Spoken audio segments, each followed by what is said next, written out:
And I will turn to the city manager to go through the consent agenda. Mr. Mayor Pro Tem and Mr. Council, tonight you have two consent items that was approved by the Local Government Commission, and then proposal that will recognize the proceeds of $2.6 million. And the second item is staff is requesting approval to proceed with two North Carolina League of Municipalities grants. The first one is for carcinogen-resistant hoods for all firefighters, and that is for the safety grant, and the property and liability grant that we is for cameras at various locations at our parks for phase 1 and phase 2. And this is included in the CIP for the property and liability grant.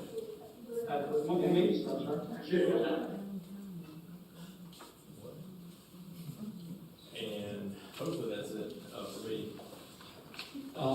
Thank you. Are there any questions about the relatively short consent agenda? All right, seeing none, then we would move right into our regular meeting. And I will call the regular meeting of Belmont City Council for September 3rd, 2024 to order. We will start with the invocation, and giving the invocation tonight is Mr. A.J. Main with Family Life. Please rise for the invocation.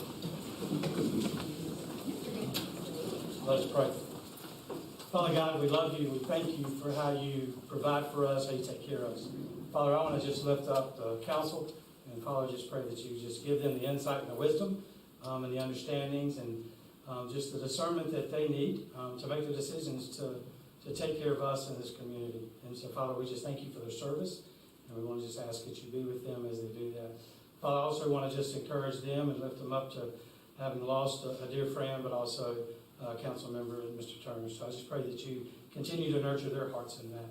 Father, I pray for all the constituency, Lord. I just pray that that as this meeting takes place, Lord, I pray that it'll be for the betterment of our community, and it'll be for the betterment of really impacting each other so that we do have a stronger community. So we ask all this in Jesus' name. Amen. Please remain standing for the Pledge of Allegiance, led by Catherine Lewis. I pledge allegiance to the flag of the United States of America and to the republic for which it stands, one nation under God, indivisible, with liberty and justice for all. So before we turn to the rest of the agenda, Mr. Main was going to provide a brief summary of what his organization, Family Life, is all about. And I see we have a flyer here on our desks. So, Just want that for you guys, just to have information about it. I was a pastor in this community for 16 years. My wife and I stepped off pastorate 4.5 years ago to really go with Family Life, which that mission is to strengthen, impact, encourage, and make stronger families. As we know, the families are under attack in our culture today. So we do a lot of marriage events and a lot of marriage things as well as parenting. And so that's who we are. We're the Charlotte Metro Atlanta reps. We live in Belmont. And so we're trying to make an impact in Belmont. An opportunity was afforded to us 3 years ago. This is our third year. We just want to love on families and encourage families. And down at the Little Raiders where they play football, there's about 500 people down there Monday, Tuesday, Wednesday, and Thursday. Elementary age kids, they scramble for dinner during those times. So we approached them and asked them if we could do dinner on Tuesday nights. And they said we could. So for the last 3 years, every Tuesday night in September and October, we provide meals for the family, all the family, siblings, football players, cheerleaders, and we do that. We have some businesses that sponsor that. We also have churches that host and do that. But we've been able to do that. And tonight is the first night of this year. So it's going on right now. So as soon as I get through, I got to run back down there. But we have quite a few churches and, like I said, businesses.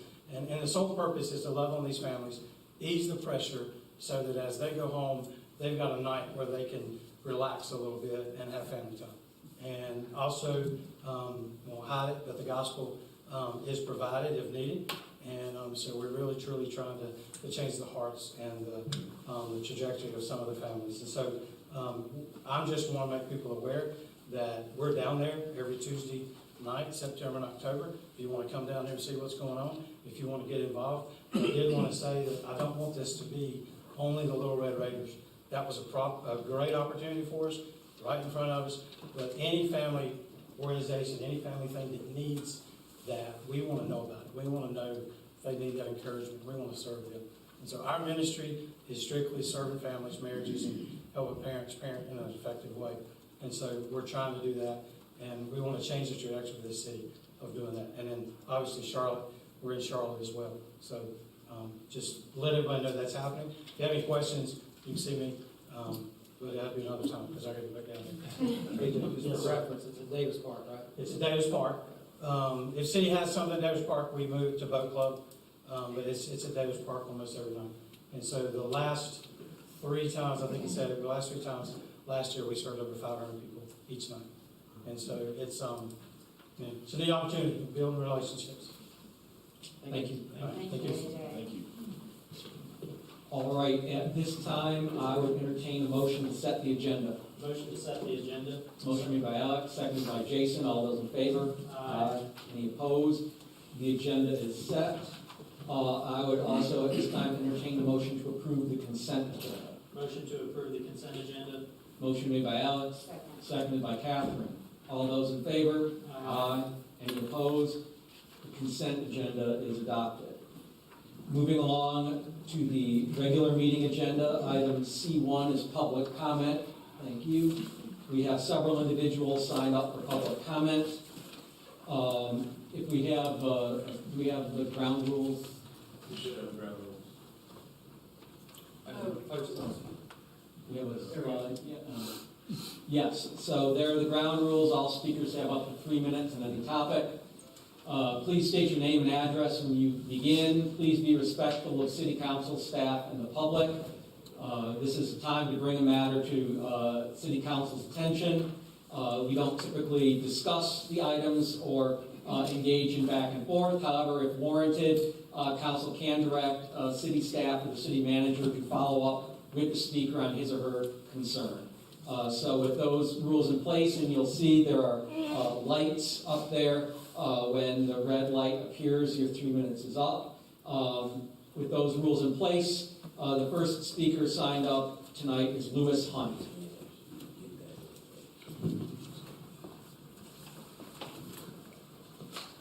Please state your name and address and your 3 minutes. Hello, my name's Lewis Hunt. I live at 2650 South Point Road in Belmont. I came to ask, point out a few things. I came late to the conversation affecting the Masonic building built at 201 South Main and the building that was built beside it, Imperial Lofts at 202 South Main. I've communicated with Mr. Miles and Planning Department. After my 3rd visit to the zoning board, the zoning office, just to ask for public documents, I was told specifically that they were instructed not to fulfill my request because of legal matters, which I found really odd because I didn't ask for legal advice. I just asked for public records. I then did a FOIA request for 4 years of documentation, and communication between the city inspectors and staff relating to the building of 202 Imperial Lofts. As you can see right here, this is easier to see than the actual drawing of it, so I brought the actual printout. This is not what was built. They added a patio on the front, which then has a fence on top of it, which obstructs view. And if anyone is on that patio or anything is on that patio, it's going to block view of anybody turning onto Main Street. During the public communication, or the community meeting, Novus told everybody that there wouldn't be a need for a pedestrian or safety study because there was going to be sidewalks out in the front. There is not sidewalks down the front, and there's not room for it either. Also, these are a FOIA request from the Department of Transportation, North Carolina, where it appears that city employees are lobbying to get things through North Carolina DOT's approval, even with North Carolina DOT saying, hey, can't do that. And then those communications stopped in March of this year. August of this year, an occupancy permit was provided by Gastonia. It was rubber stamped through from the Belmont Planning Office that sent in the application for it, said all inspections were done. There's continued damage being done to the Masonic Lodge in Belmont, which is a historic building, which I find odd that you have a historic committee come. And the city of Belmont has worked, and in their work is destroying a historic building in North Carolina. The drainage, the runoff is not being properly taken care of, and it's literally destroying the foundation of a historic building in in Belmont. I brought these, by all means. You guys can have them, pass them around, take a look.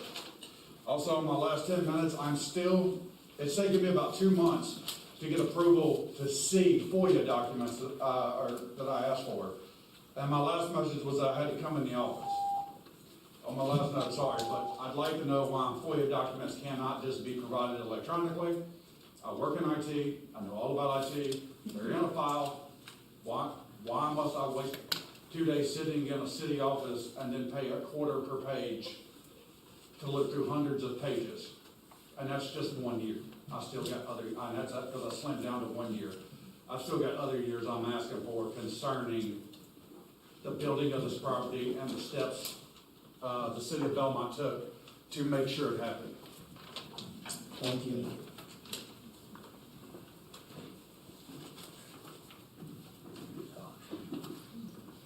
Next up is Chris Beck.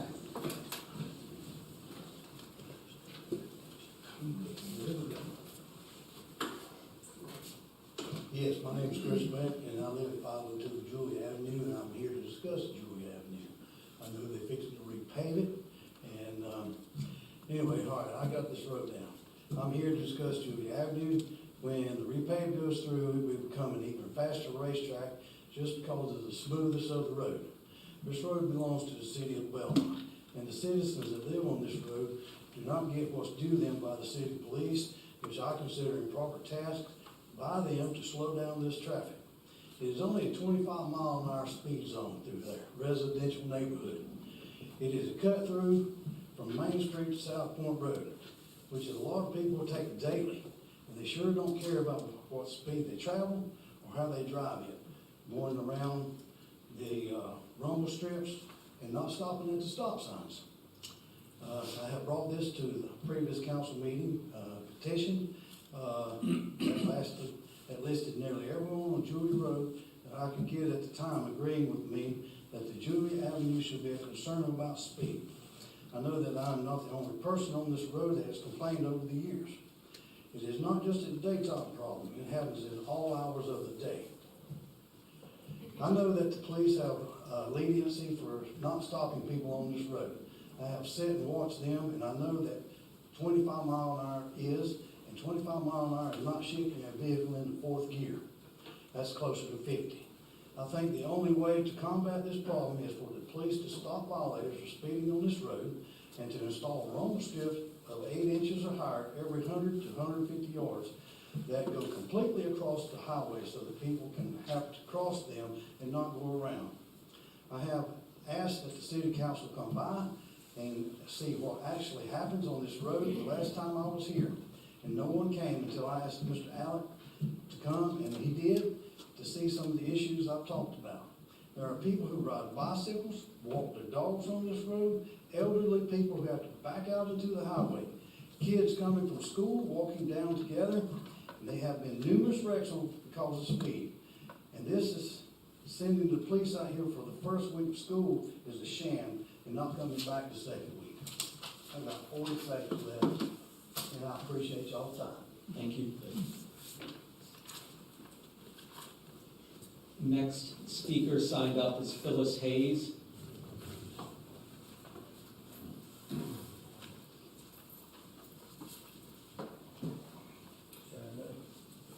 My name is Phyllis Hayes. I live at 22 Tucker Street here in Belmont. The reason I'm here is because I have called the police so many times to have them to come out for the people squealing tires, playing their loud music, throwing trash in my yard from Chris Lane's gym up here.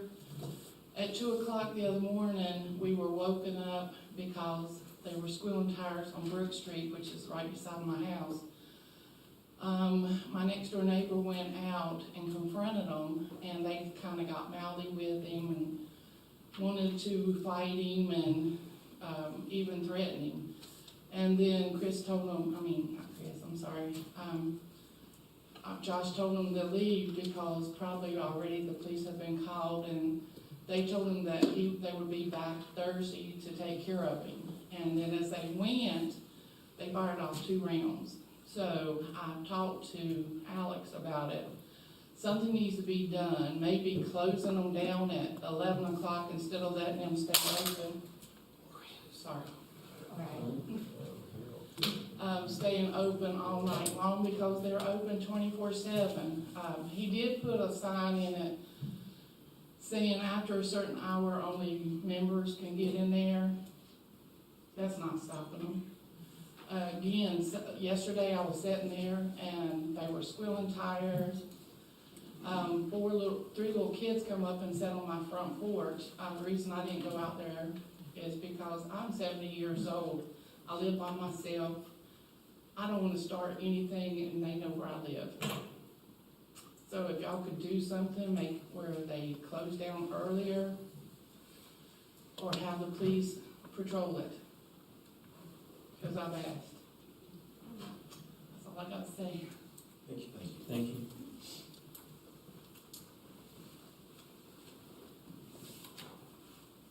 Next speaker is Kathy Ferreira.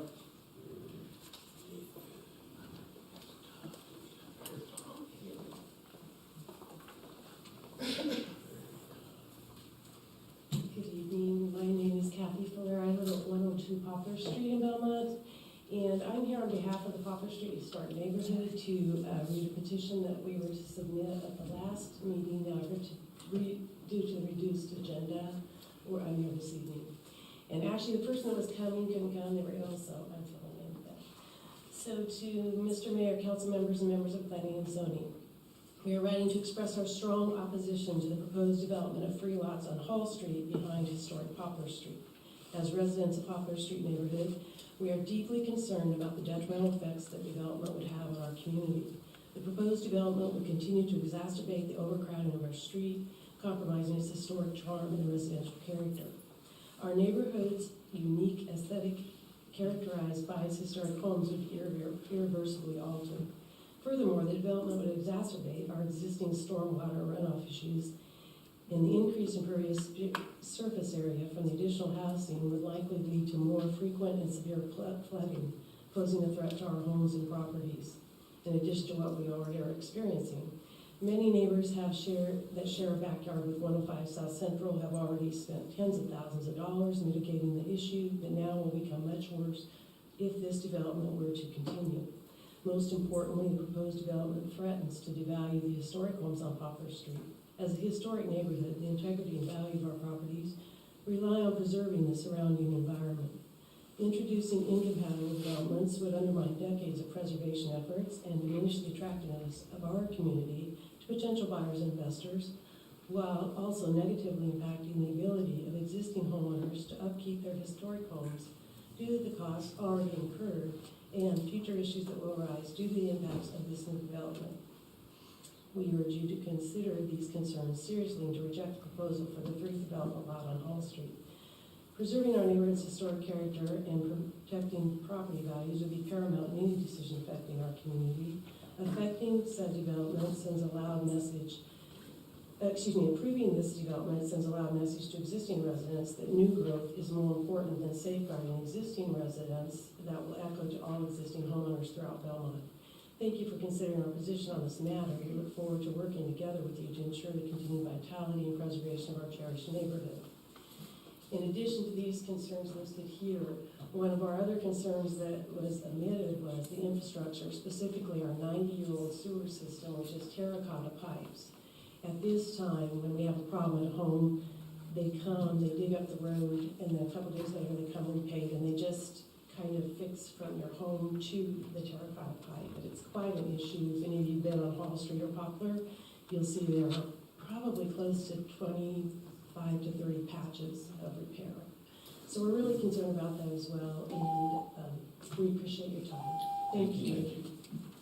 Yes, thank you. Our last speaker is Amanda Wall. So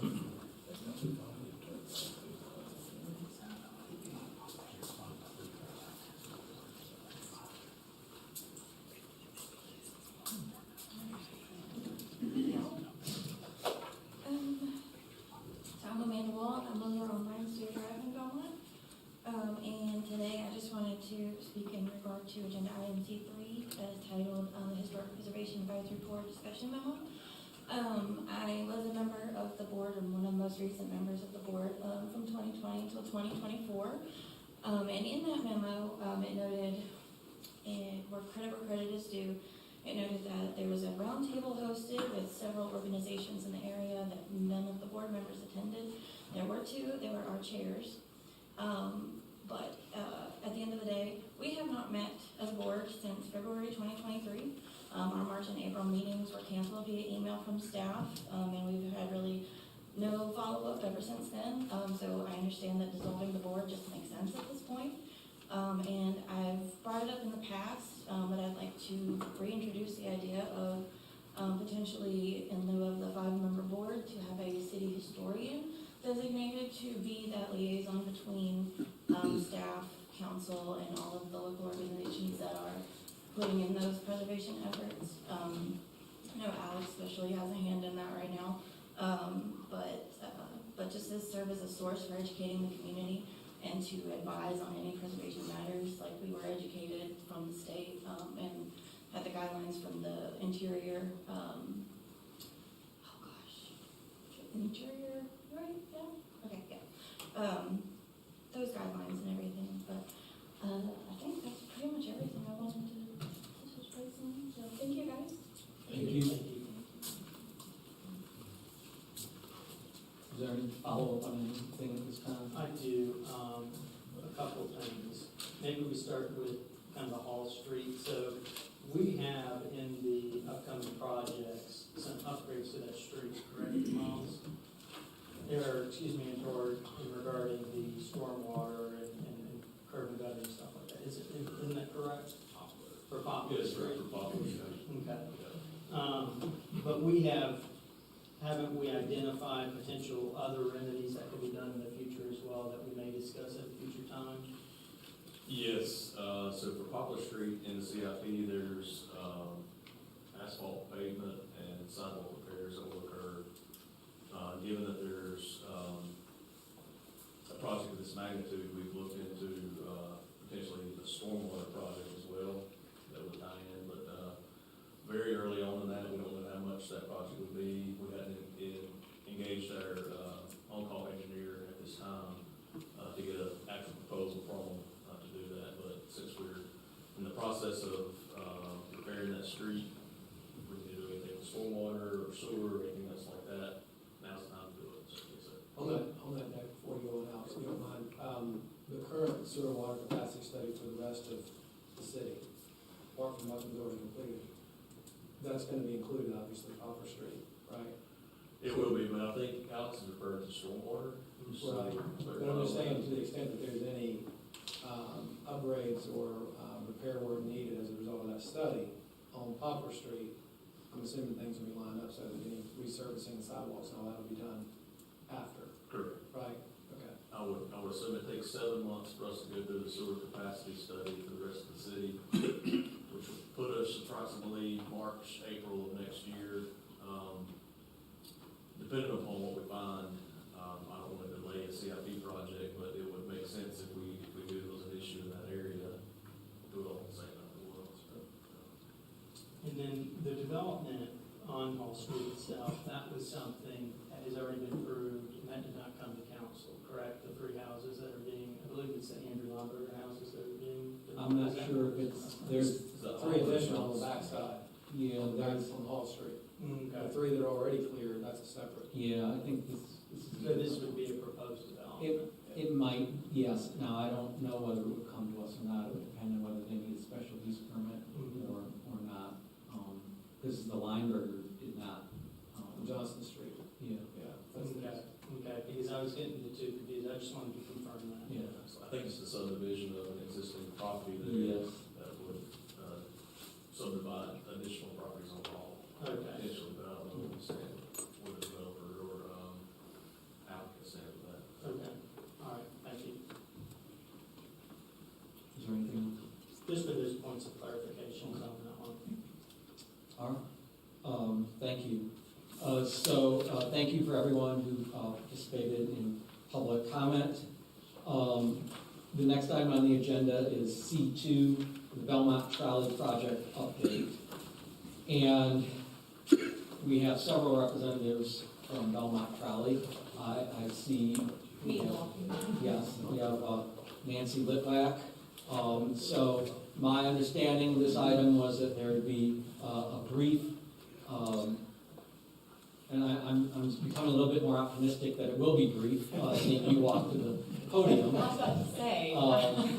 A 10-minute or less presentation, and then with updates, and I think we're specifically going to be geared towards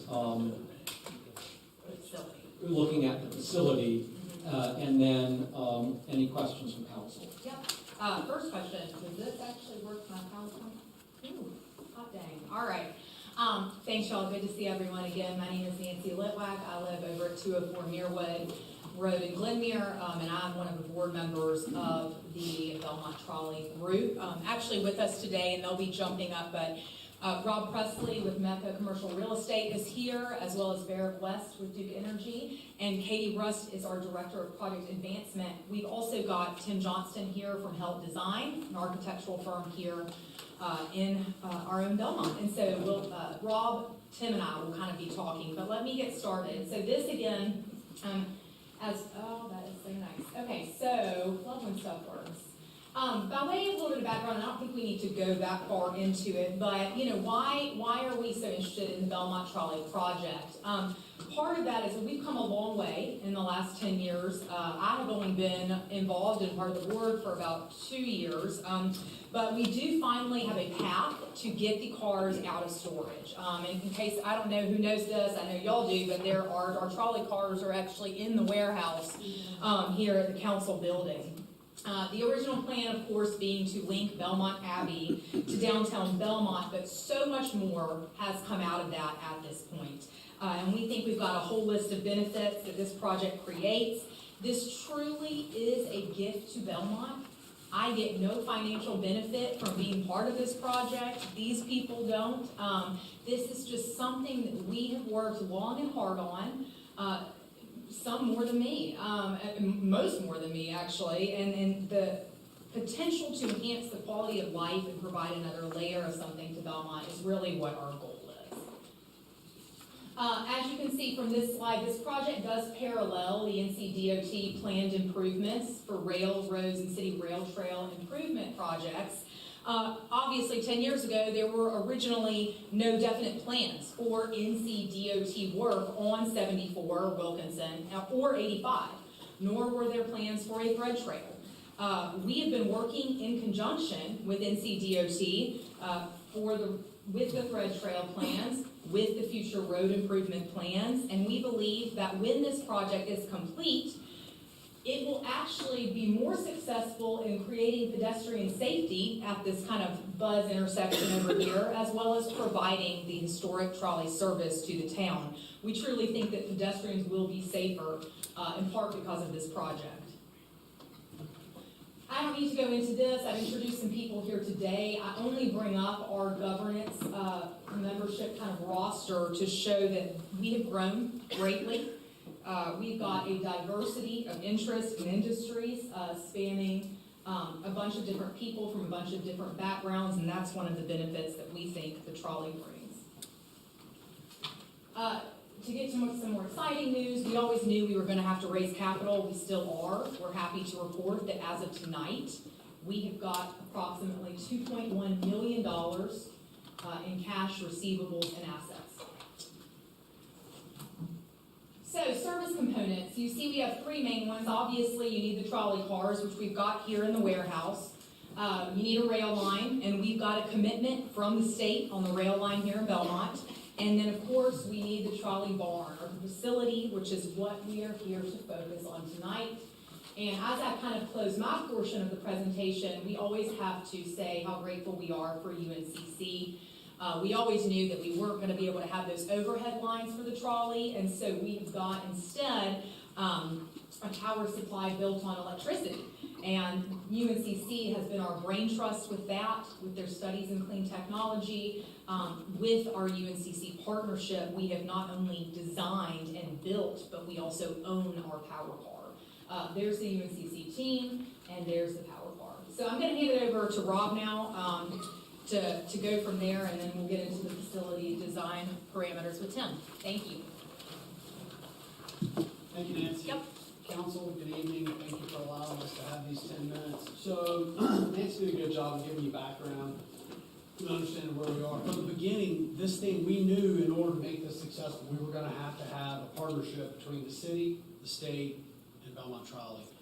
And so from the very beginning, we talked about a tri-party agreement between the three parties. We've talked with the city, we've also talked with the state. And so that's kind of the next steps of where we are. And I want to just bring that up. We're, again, not going to focus on this tonight, but that is our next steps. We had a meeting with Miles. We've begun discussing the best way to go forward with getting a draft put together. And the onus is going to be on the trolley for us to go ahead and draft this first draft of an agreement. Our goal would be is to come to terms between Belmont Trolley and Belmont, and then go to the state, not get the state involved until Belmont and BTI come to terms. But that's the next steps, and that kind of goes back to an MOU that was signed between Belmont Trolley and the city of Belmont back in 2020. We're going to talk about a concept tonight that's a phased approach, and that when Tim gets into the building itself, we're going to explain two things have occurred over the last 10 years as we've been working on this project. One, construction costs have ballooned just like shockingly. Everything I touch in the development world now is more expensive. And so we are also at a point where we feel like it's time, we've got to get these cars out of this warehouse, and we've got to get them out into public view. I have people ask me all the time, where's the trolley project? Where's the trolley project? We feel like if we get these cars out into public view, it'll help us. We have a solution to go ahead and start that process. The other thing that we feel important is there's a lot of testing, there's a lot of UNCC, the engineers, our engineers, there's a lot of things that need to occur with these cars in the rail line that don't have anything to do with the building. Part of the phased approach would allow us to build the pavilion and get the rail and all the site work done so that we can get the cars out on the tracks and UNCC can perform their testing and the things they need to do. So we're going to talk about that tonight. I just bring that to your attention.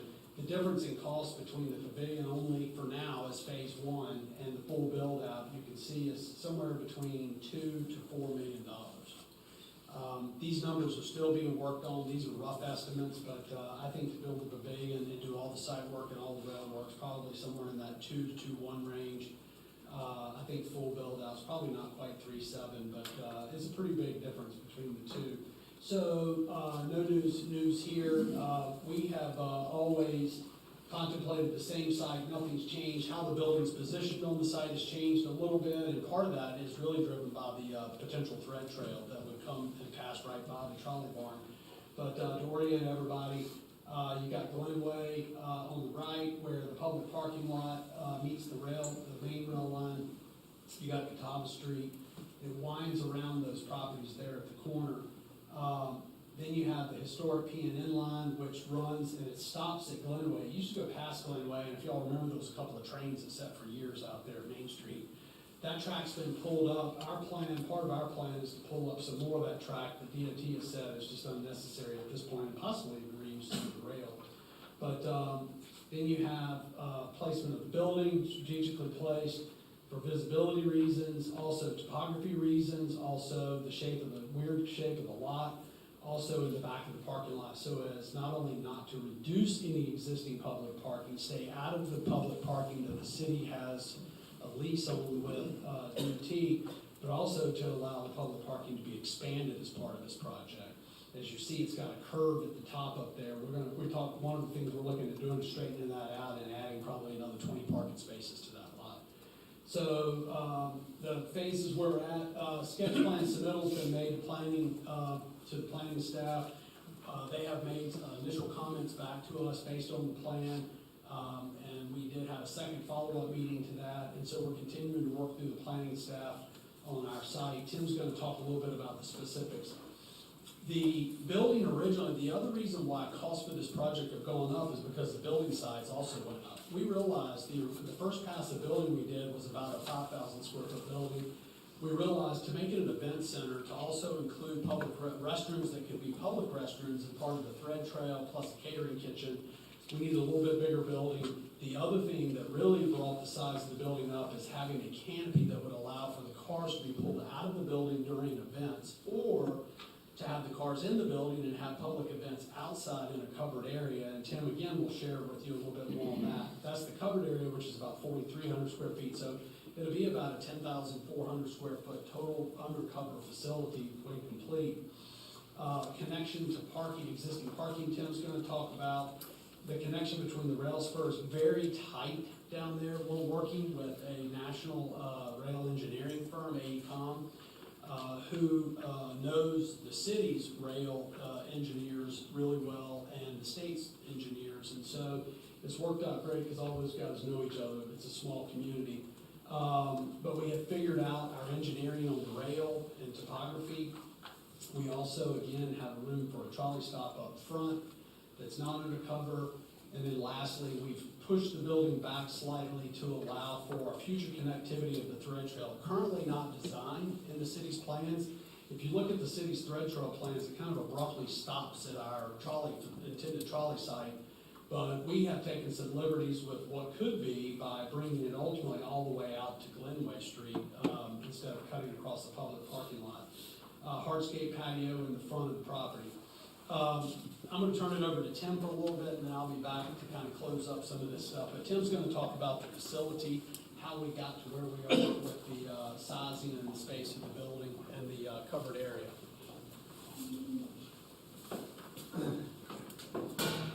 Thanks, Rob.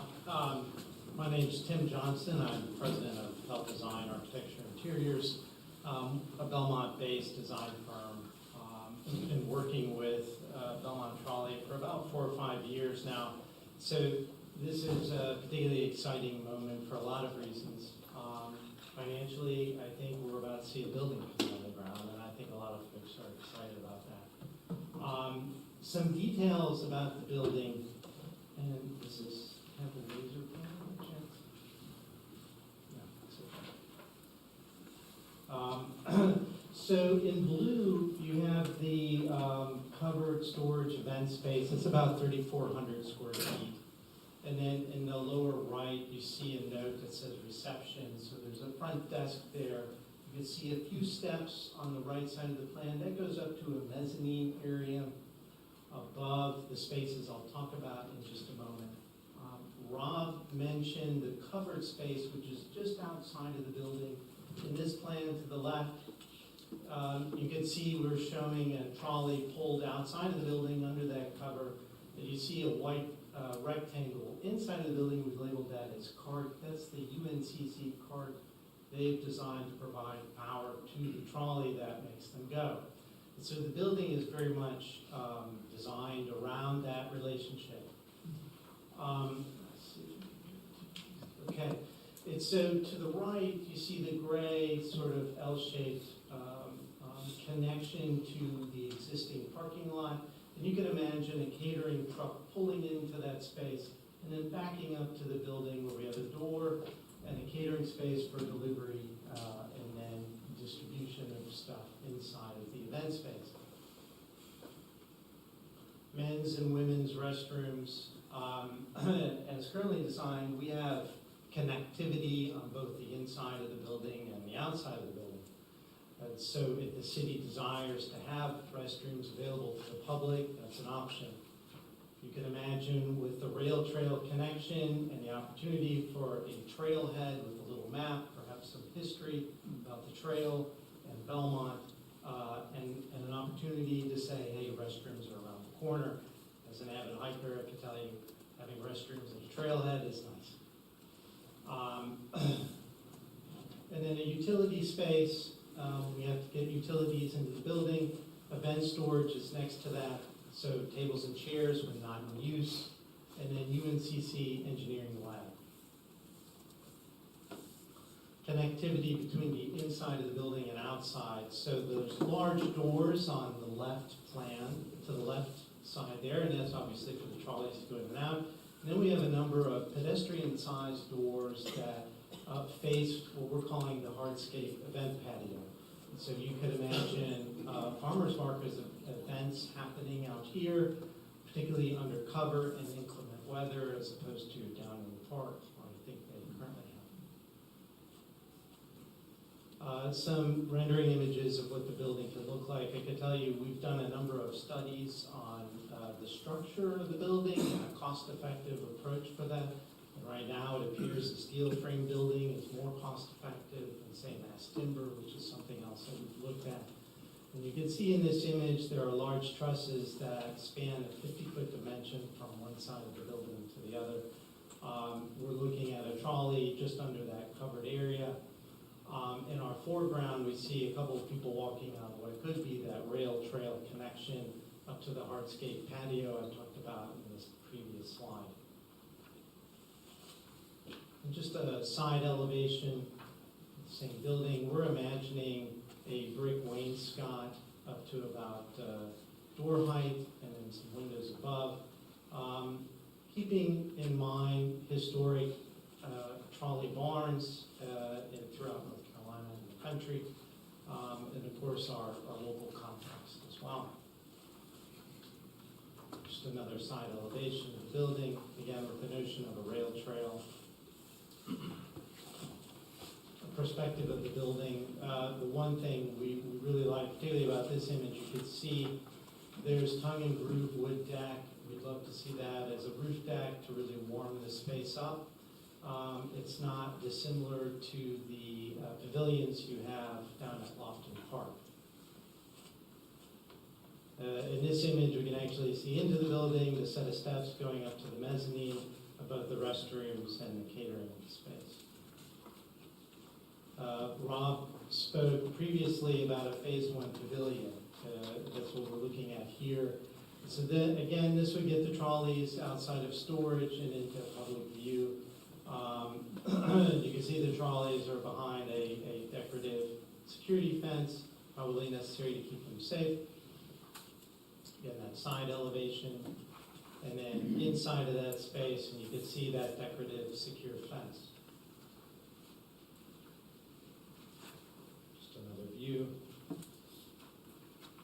And then side-by-side comparison, I'm trying to go fast because I know you won't have a lot. The phase 1 pavilion on the left, completed build on the right, just side-by-side comparison. Essentially phase 1, again, get structure in the roof up. Phase 2 would come and build the exterior walls, connect the bathrooms, and finish. Phase 1 pavilion on the left, and completed build on the right. Anticipated timeline.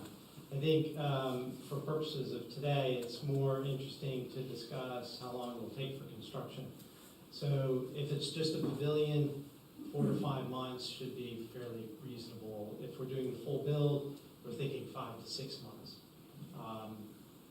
Getting there to September 25, then maybe September 26 with all the regulatory approvals.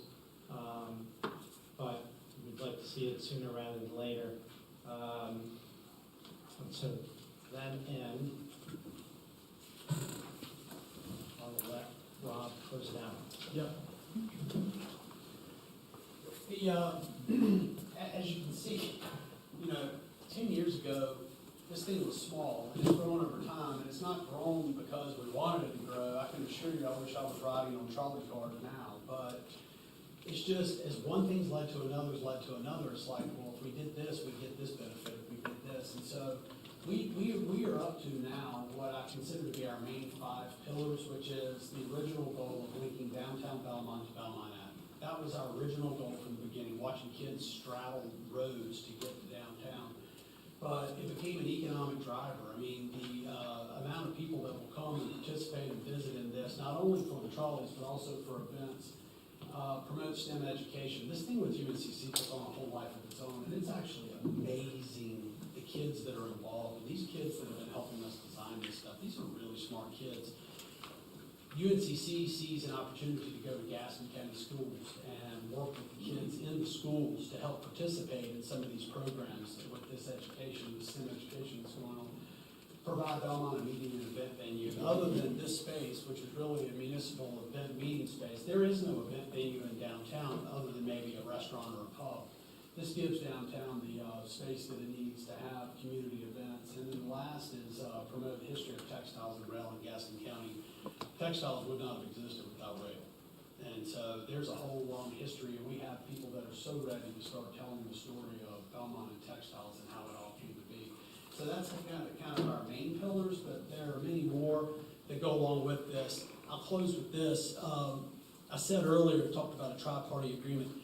There's days, I gotta tell you, I feel like that we're out on an island by ourselves. It's time for us to come together with the community and the city of Belmont, and then ultimately DOT. They're ready for us to come to them to make this happen, because this is our gift, as they said, to the city of Belmont. None of us gain anything financially from doing this. We're just so far into it now that there is no turning back. And we look forward to providing something that's really cool and separates Belmont from the other communities in and around the Charlotte region.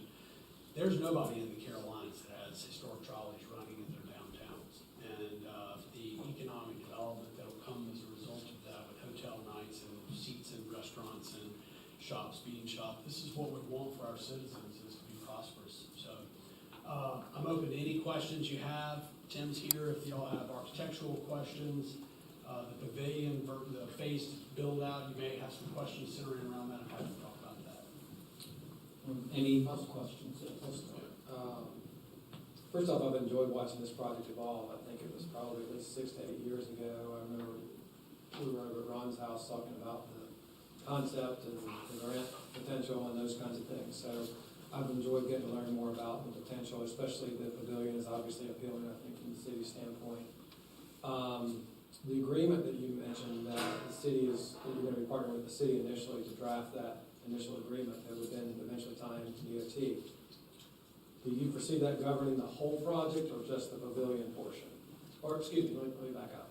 Do you foresee that agreement governing the whole project, or just, I guess, phase one for the line itself would be from Glenway Street from the barn to 74? Or do you see that agreement also governing potential future phases? And then the vision is to eventually have it go all the way out to the Abbey. This agreement we're talking about, is it going to be kind of a phased agreement, or is it? It's probably an agreement that would start by covering everything we could think of that needed to be covered, and then be amended as years go on. I mean, it'll be years before we're able to get all the way to the Abbey. And I say that, and not because we don't want to go to the Abbey and the track's already there. The intersection improvements and the road improvements on 74 have to be done. And then the rail bridge has to be built over 85, because the one that's there is being replaced with a new bridge that would be a combination pedestrian rail. And so I don't know that we know enough today to be able to, I see it as an amendable document that over time, as new things came up, we would amend the document. Okay. But the tri-party agreement is, there are things probably in the agreement that are heavy Belmont Trolley and NCDOT and the city of Belmont's just kind of a part of the agreement. And then there are other things that are probably heavy city of Belmont and Belmont Trolley. And then there may be some things in there that are heavy NCDOT and the city of Belmont. So it's really getting the first draft out on paper and then beginning to think through the ideas and concepts. And that, we've got several attorneys on our multitude of attorneys on our board, but I would think that part of that would be is having the attorneys who maybe, instead of drafting an agreement, draft the topics we want to cover, and then circulating that amongst the city manager, the city attorney, and others, and let's add in things that we feel like need to be covered, and then let us take a stab at the agreement itself. If I can interject, certainly in my experience with larger scale agreements like this, you do what Rob said.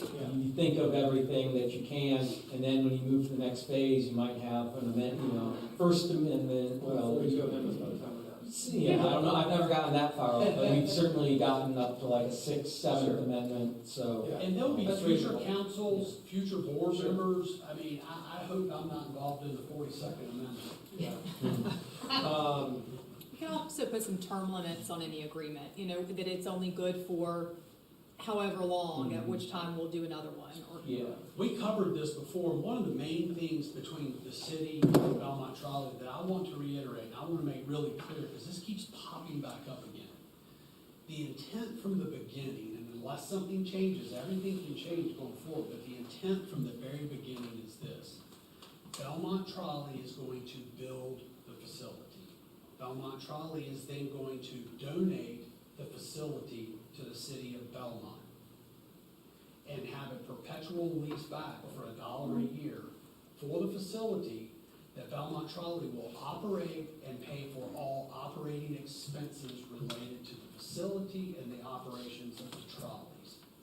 We're gifting the building to the city of Belmont so that if something ever happened to Belmont Trolley organization or whatever it may be, that the city has an asset in the middle of town that they didn't have to pay to build.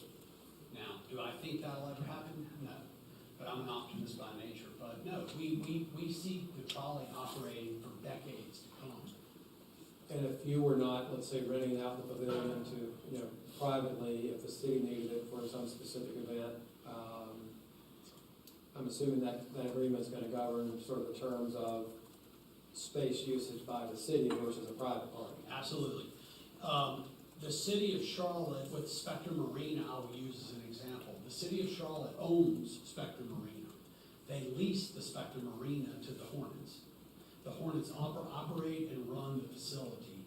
Part of the deal is that the city of Charlotte gets a certain number of days or nights per year to use the facility at no cost to the city. We've always envisioned early on that we would outline in the tri-party agreement that the city has a certain number of usage rights per year for the facility. So, and that's not to say that there wouldn't be the ability to add some additional, like if you came up and there was an event or a big rezoning or something and you needed the facility, sure, if it's not in operations. And this is mostly for the foreseeable future. It's really more of a weekend type facility. And during the week, it would be some limited educational, like field trips from Gaston County schools. And then in evenings, maybe some community events or private events. That seems reasonable. I know my colleagues probably have some questions. I don't want to monopolize the time here, but capacity, and I think we touched on that before, inside versus outside or combined capacity for event space. Yeah, I don't have the exact number off the top of my head. Again, Just come to the microphone so that everyone can. Sure. I don't even want to throw out, I mean, I know some numbers that are swirling in my head, but you ballpark. There's sit-down dinner events versus stand-up events. I think it's around 100. Okay. Inside, outside, it could be more than that, because it spill over. Okay. The outside pavilion also offers up opportunities. One of the things we want to do is we want to have community, non-trolley events at the farmer's market. What a great place under this huge canopy outside to have Saturday morning farmer's markets in the spring and summertime, giving cover. Will the determination of whether you do this in phases be purely the result of the capital raise, or is it going to be in phases regardless? It's all capital raise, and we have enough to build the pavilion. And we have some grants. We have one with the federal government right now, the UNCC, and Belmont Trolley applied for, I think it was $2 million we applied for with the United States Department of Transportation.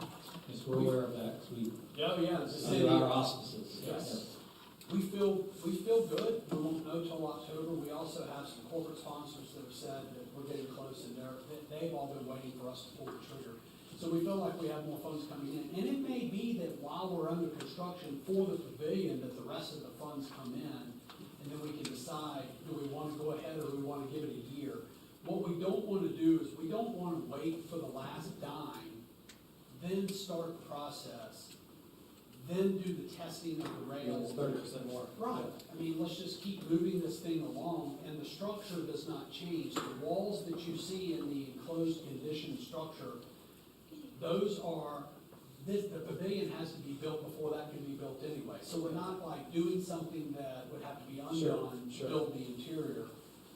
Do you foresee the, like, colors and surfaces kind of integrating well with like the original depot that's there where station is, and kind of that, you know, that whole look? Is that gonna be kind of what you envision? Yeah, I think so. I think the renderings we've shown are in keeping, again, with local context, but also, you know, station was built for humans. It was at a human scale.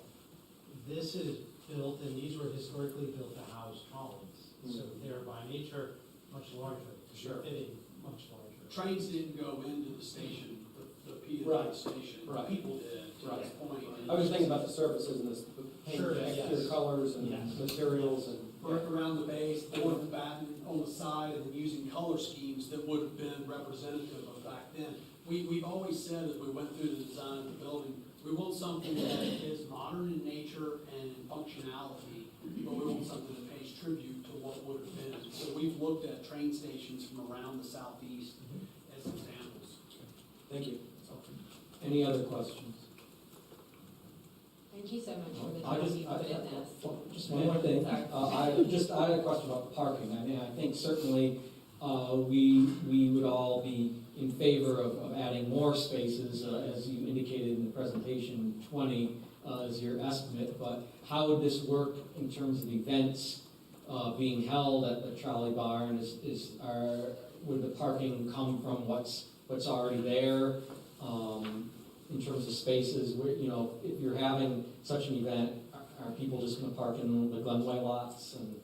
I think it's just about like anywhere else. People are gonna park wherever people wanna park to go to the event. And our thinking is that if we can square off this parking lot up here and pick up spaces down through here, potentially pick up a few more up in here, that helps with the cost for this parking lot. As far as adding some great number of spaces, no, I don't. I think people, listen, I own 100 North Main, the old Stowe headquarters, and I've always said, I'm gonna leave that parking lot open to the public, even though there's signs saying they'll tow. I've never towed a car. We're getting ready to change out those signs. Let me take note of Yeah. that. We're getting ready to change signs. Sorry, please just don't park there during the day. Monday through Friday, y'all can park here all night long if you want to. It is great, at least have a lot of garbage and. Oh, I'm sure. Litter and stuff. And the Piedmont Lithium building, which I own, we don't block parking there. So I think as a community, we just need to understand, this is a small town. We don't have a public parking deck at this point. So no, we don't have some grand solution to the city's greater parking issue. Yeah, I'm just concerned that it'll add to parking issues and scarcity, but what's part of what you said, you know, if these events are being held outside of normal hours, then perhaps you're not going to be in a situation where there's a bunch of parking simultaneously, you know, people parking to go to Jekyll and Hyde, people parking and going to Bearded Buffalo, and then people trying to park for you all's event. So maybe if they're, depending on the times they're held, it won't be as much of an issue. That would be, I don't think we're gonna have any issues during the daytime. That's true. I think the only pressure that would be put, additional parking pressure that would be put on downtown Belmont would be is if there is a Friday or Saturday night event. That's really where our parking problems as a community exist, Friday and Saturday nights. And we will be having, I mean, it would be wedding rehearsal dinners on a Friday night, it may be a wedding on a Saturday night. And, yeah, we as a town have a parking issue that we have to address, and I know that some of that's going on. Some of we'll have to look at that. Anything else? Well, I think the ask for us here was to direct, if we were so inclined, to direct staff to work on drafting this tri-party agreement with the trolley organization, with NCDOT, regarding the use, ownership, and future maintenance of this multi-use trolley barn and civic building. Is that, do I understand correctly? That's correct. I do have one question. Oh, go ahead. So the first kind of pillar here that you talked to is linking downtown Belmont to Belmont Abbey, right? Does Belmont Abbey have any skin in the game in this? Not really. Not really. The college loves it. Well, I'm sure they do. The monastery, Yeah. they. Well, the monastery and the college are slightly different. That's right. Yeah. That's right. And as far as skin in the game goes, I mean, ultimately what we'll be asking from the college is or something close by. We see at least our plan, which is getting to the Abbey, would be at the corner of the property, putting some sort of a stop there. And DOT has already said, look, if the Abbey doesn't want it, then we have right of way and we'll figure something out.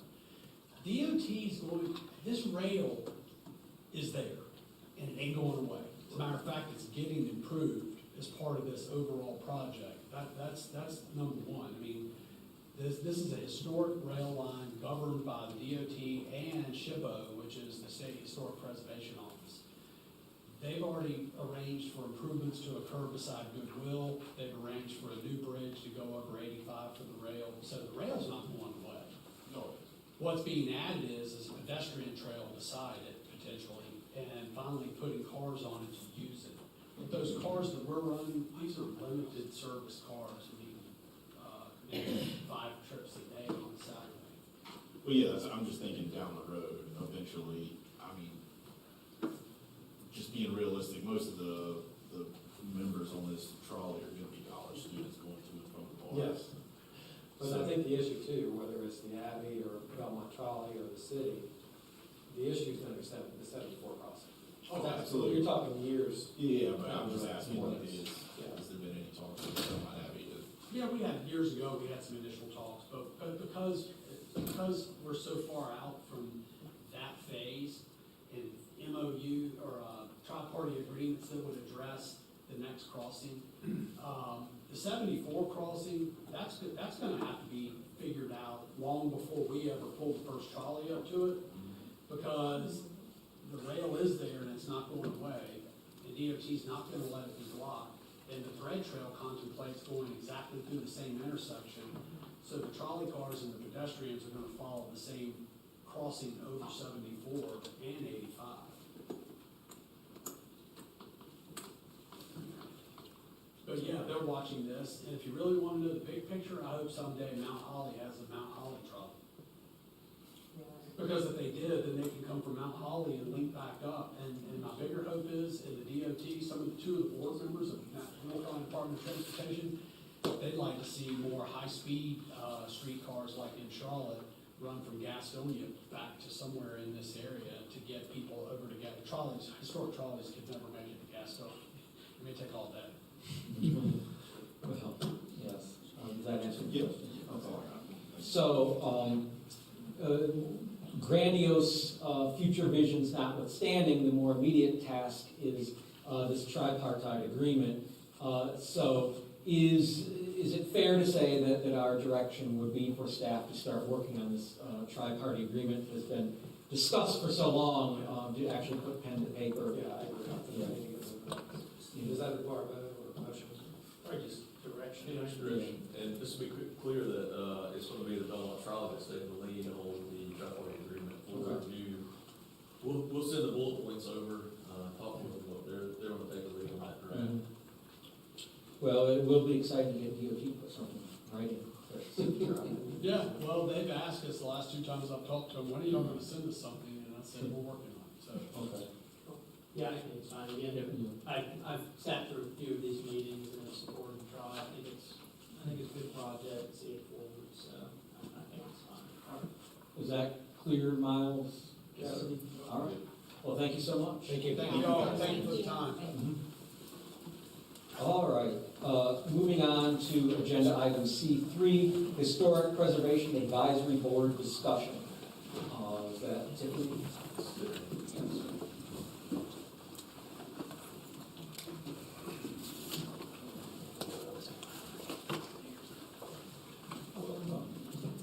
All right, Council, this is one of the rare times, I actually have no slides for you today, but I did want to briefly provide an intro to this agenda item for your consideration.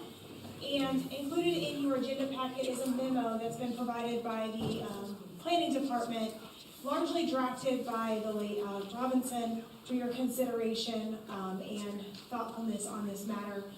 What, at the end of the day, the ask is for us to receive some direction from City Council as to the future of the Historic Preservation Advisory Board, as well as whether or not that board still is able to achieve and/or help facilitate the goals as originally outlined in their bylaws.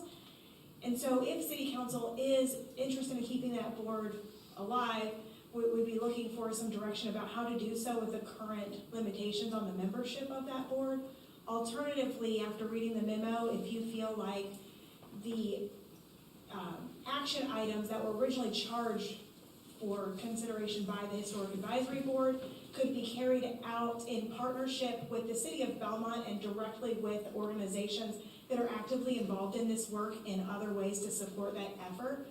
I just want to make sure what's clear here is that the planning department does support historic preservation. The question we have is for city council to direct us in the best ways to accomplish that in the most efficient way possible.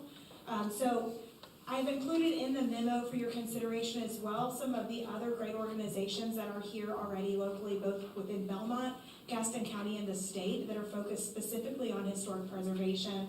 That includes the Historic Belmont Foundation, Belmont Historical Society, Gaston County Museum of History, Gaston County's Historic Preservation Commission, an organization called Preservation Gaston, and then statewide organizations include Preservation North Carolina, as well as the State Historic Preservation Office that you heard Rob mention in his presentation earlier this evening.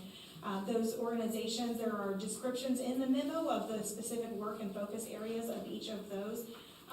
And so just really coming before you tonight, asking for your consideration of the memo and the information provided within and some direction as we continue to move forward on this topic.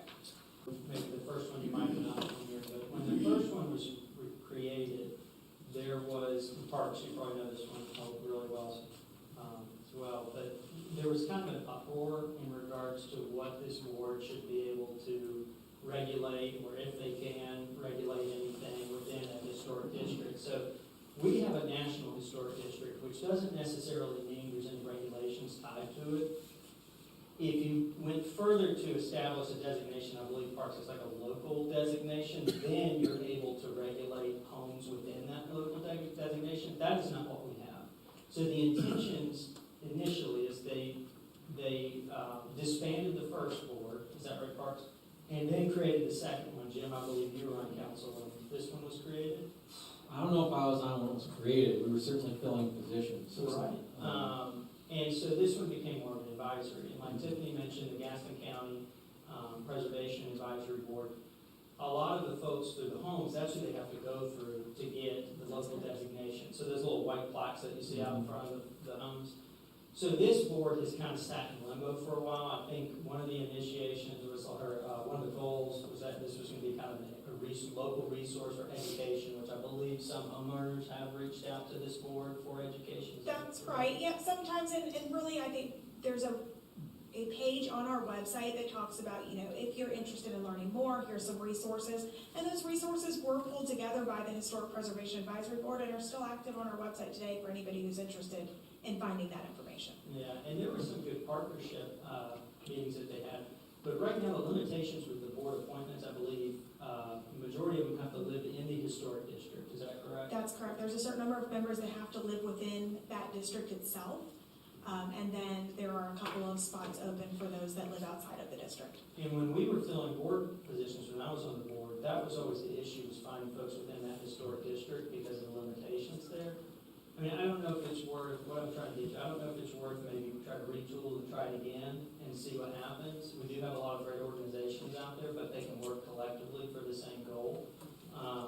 Or we disband it. I don't know. Either way, I mean, I think it could, we gotta decide something, but I think maybe we give it another shot. That's my 2 cents on it. How many members have to be in the historic district? 3. I believe it is 3, that's correct.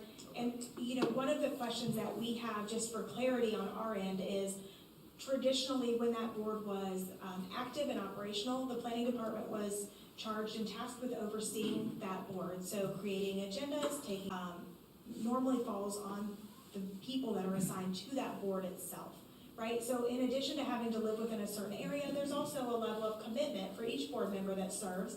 And Alex, you remember that as well from your time on there, and we appreciate the contributions of everybody who has served on that board to date and their time and volunteer commitment for that board. So this is in no way to discredit that, but I would just say there is a time commitment on staff as well as a time commitment for those that step up to serve in that capacity. And with it being advisory in nature, one of the questions is, what is of service to city council for that board to advise you on? Rather, if it's information sharing that we just want to promote, is that something that could be better done by staff as opposed to, just in terms of sharing information and outreach that's already being disseminated through those other organizations to make sure that all of our citizens have access to that information and promote that. So really, however you'd like to see that fit, but if there is an advisory board, I would ask for some clarity on what they're advising for city council. Just one more comment. Right now, it's like 50 years, I believe, if the house is 50 years, then it can qualify for the district. Something just throwing it out there would be worth, and I think the DVDA mentioned looking into this as well, but we have a board that can do this, is expanding the National Historic District. And that's not, again, not to impose regulations, but to expand and say, hey, this is the a larger district within the National Historic District. Because right now, I believe it goes from Ron Lovelace's house up there, the old Lineberger house, all the way down to past Tiffany, correct me if I'm wrong, it's like the Alexander Memorial, well, actually a little bit further past the Alexander Memorial Baptist Church. So Almost to Nichols. correct. Yeah. So again, that could be something that we task this board with, into looking at and maybe generating, is expanding the scope of the National Historic District. And with that comes potential tax credits and stuff, if historic homes decide to participate or do any type of local designation. I know you've been really involved with historical efforts around town and serving on various boards. I mean, your opinion on this particular board, I mean, are there a lot of redundancies that exist, where maybe some consolidation might be in order? I think there's some, I think the original charge was for sure repeating, right? I mean, you've got Gaston County, you've got Historic Belmont Foundation, we've got a number of other organizations out there trying to achieve the same goal. But, right now, I don't think they can accomplish that. The one thing I will mention on that, if that's something that the city is interested in pursuing, is the state actually has some grant opportunities available that you can submit for to help expand your National Historic District. So when I've gone through that process before in another community, and normally they do send state representatives down to help do the research if you're awarded that grant. Now, there is still, of course, a time commitment, both on staff and or any board associated with that, but if you are awarded the grant, they do have designees assigned to each community that gets the grant to help with. It's a two-part process, one to look at the history of that and make a recommendation, and then another to officially adopt the expanded area into the district.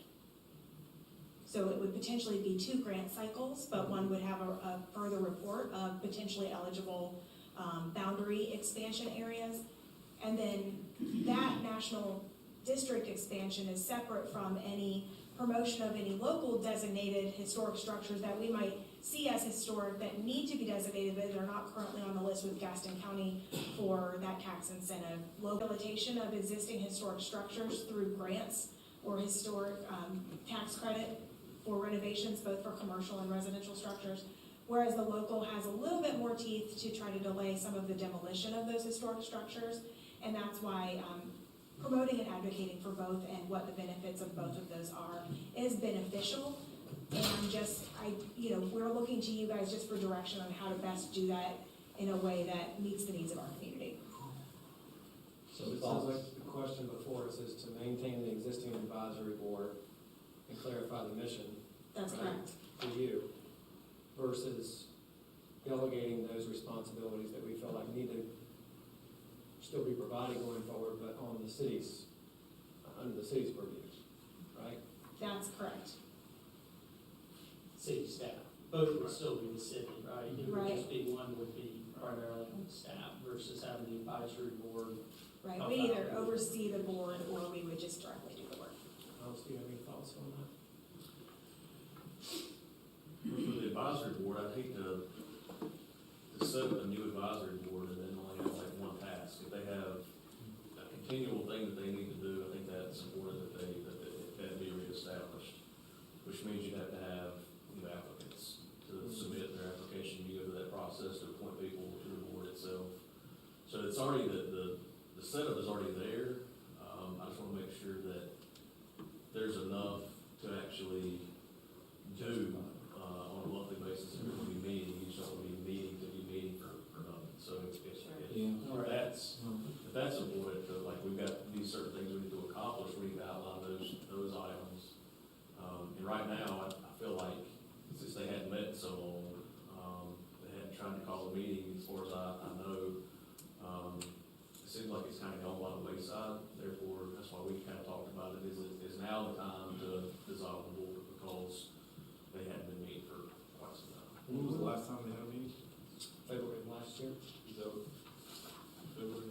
And all membership at this point have expired, so there's nobody who's actually a member currently. Well, and again, I think one of the reasons behind that is not having a mission to move forward to, right? I mean, I remember some of those board meetings, it was like, learn, educate, you know, and then you can only do so much of that, right? But if you have an actual mission to move forward, I mean, I've never, you know, been a part of expanding a historic district, and Tiffany, maybe you can speak to that. I don't know how much work goes into that, but I would assume it's probably a lot. You have to take house inventory, what's the percent split and all that stuff, so I don't know, what do you think?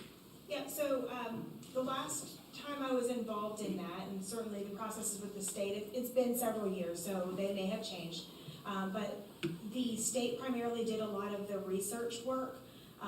The department or staff would likely be involved in mapping and or identifying properties that we think are 50 years old or greater, which is something we just recently hired Reagan Murphy, who's our transportation and GIS planner, so I'm confident that Reagan would have the skills to at least try to map that out, utilizing some of the data already available in terms of just which properties should be included in the refocus area for the state. I do know as well with those efforts, there are public meetings so that the community can come out and say, well, I think you need to look at this structure or that structure, and maybe they're eligible, maybe they're not, or maybe that district or that neighborhood is eligible or it's not, but there are opportunities for the community to share its stories, both what's written down and also what's orally been provided, right, to be able to document that history through the state.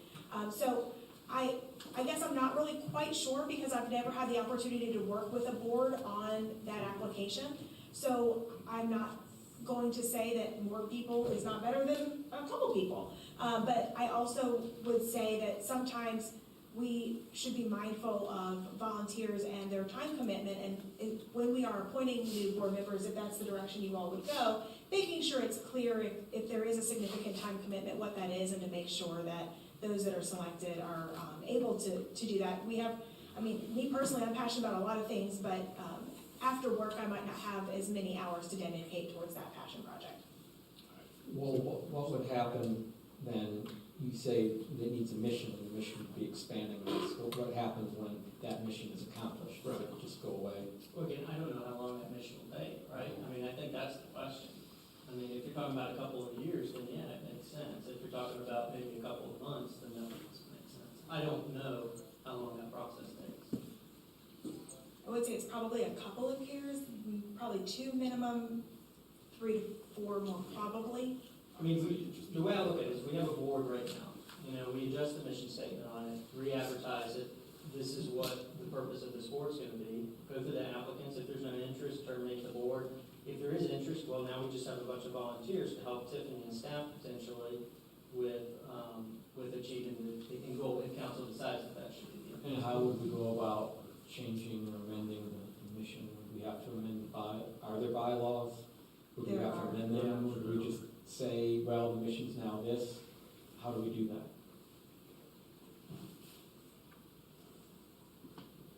I know that there are bylaws that outline the membership.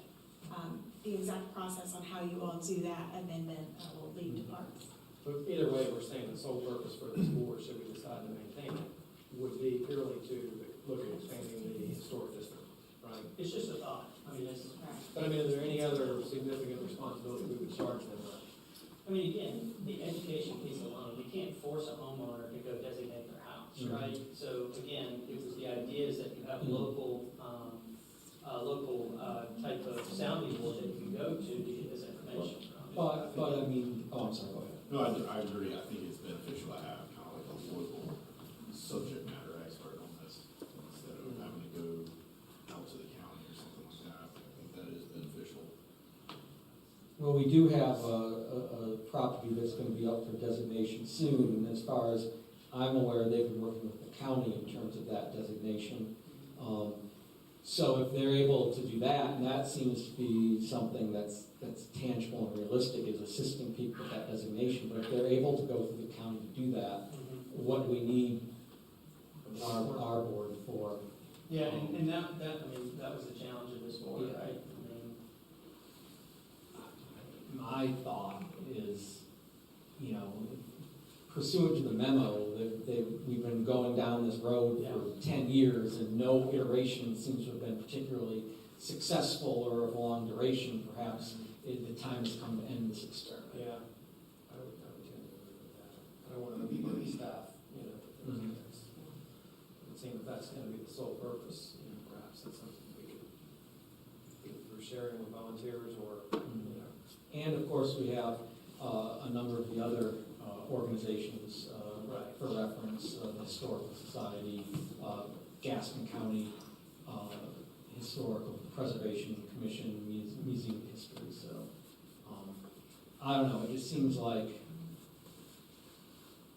If we did decide to abolish the board and we charge staff, I guess, instead to take up that charge of, you know, the primary mission being expanding, or looking at expanding the historic district, would we have to, I guess would that be like a formal motion from council or direction from council to staff to do something like that? I think that, I think the direction from council would be that, you direct staff to look further into expanding the historical district, and then for us to bring that back to you. Right now, I think it's so wide open that we don't have good answers for you on what that entails, and so if y'all direct us to do that, we can have a formal presentation, and moving it forward. Just like, Mayor Pro Tem mentioned, there's like 5 or 6 groups already mentioned inside the memo itself, so if we're going to expand the district, we could take that potentially on ourselves and then go to these groups and say, hey, we'd like to have, volunteer member from your organization to help us out with this expansion. Absolutely. Which would check the box of us, expanding the district, but not adding another advisory group to the mix. Is this in the motion? Parks. So, are you just wanting to direct? Well, what is, I mean, I want to speak hypothetically, if there were to be a motion, what? Unless you want to, I'm saying like, unless you want to dissolve, the board right now, I think that would be a motion to dissolve the board, and then you would direct staff to move forward with it. Well, I mean, that's my recommendation. They haven't met in over a year. They have no existing members. There's always been a lack of clarity with their purpose and mission. I mean, I kind of agree with you guys, as you mentioned before, that perhaps this is a time to look in a different direction to accomplish this objective. So, does that need a motion to? That would I mean, you guys have any other thoughts? I mean, again, we already have the board established. I'm sure at some future council they'll reestablish it, so, the wheel will continue to just keep turning. I think, again, and this is just my view, y'all vote how y'all want. I think we could create a purpose for this. I think we could do a little bit more brainstorming on it, but that's just my 2 cents on the matter on this one. I mean, again, I don't disagree that there are other boards out there that do help out with this and provide information, but, I mean, again, trying to open up a route for per se, for the citizens of Belmont to be involved with it as well. I don't want to close that avenue for them, so. That's my. But I also know that but again, without a clear mission or purpose, what do you What if want? we kind of talked about it initially, what if we adjusted how we appoint the board members? I They don't have to think that would be. Because I think that might be a sticking point right now, is the majority of them have to be in the historic district. There might be somebody out there that. And the bylaws would have to be fully adjusted Yes. as well. Yeah. And What kind of time commitment is that, changing the bylaws, or is that pretty? Well, it's really, the first thing is to understand council's direction in terms of how they need to be amended. And so I wouldn't want to amend or present anything to you without understanding what you all would desire to be the mission of the board, and then to understand how the makeup of the membership needed to be amended to meet your goals. I would point out that yes, the board is technically a board, but there are no members at the moment, either in the historic district or without. And again, to reiterate what Miles mentioned, I mean, there's 4 or 5, 6 other boards that we could partner with, you know, to gain volunteer help, to gain insight, you know, perhaps resources to help with this, so that staff doesn't have to shoulder all of it. Yeah, I just think it just seems to me sort of the inverse of what, well, we've got a board, let's try and find something for it to do, versus we need something done, let's create a board to do it. But we've got a lot of redundancies already, I think, in some of our boards. You know, if there's a viable alternative that's more efficient, that's kind of the direction I would prefer to go. And let's say we dissolve it, and then we decide, okay, we made a mistake, we want to recreate a board for whatever mission it is. How hard is that to do? Or how And apparently it's been done before, because the original commission was 18 and 19, they did it, yeah. was dissolved, and then what we have before us today was created in the Probably a act. similar discussion we're having right now. Right, we'll just talk about it. So, okay, Yes. fair. So, I mean, anything else, or have we taken this as far as it should go, and we? No, I mean, again, I think all valid points. Again, I mean, I think if there's a motion to be called to termination, I'll vote against it. I mean, that's just my stance on this. I'll make a motion that we terminate the Historical Preservation Advisory Board, title it correctly. Dissolve this for. Dissolve the Historic Preservation Advisory Is that Board. appropriate motion? Yes. Motion made by Jason, I'll second. seconded by Catherine. All those in favor? Aye. All those opposed? Passes 3-2. Thank you. Thank you.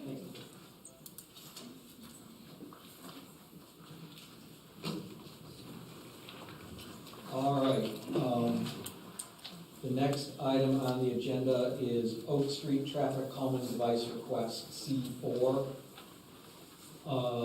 Miles, you can introduce this? Or? Yes, sir. Okay. So, this is the, Oak Street Speed Hump Traffic Calming Device request. It was, mentioned during the other business item on July 2nd, before Councilman Zooks, requested that a speed hump be installed on Oak Street.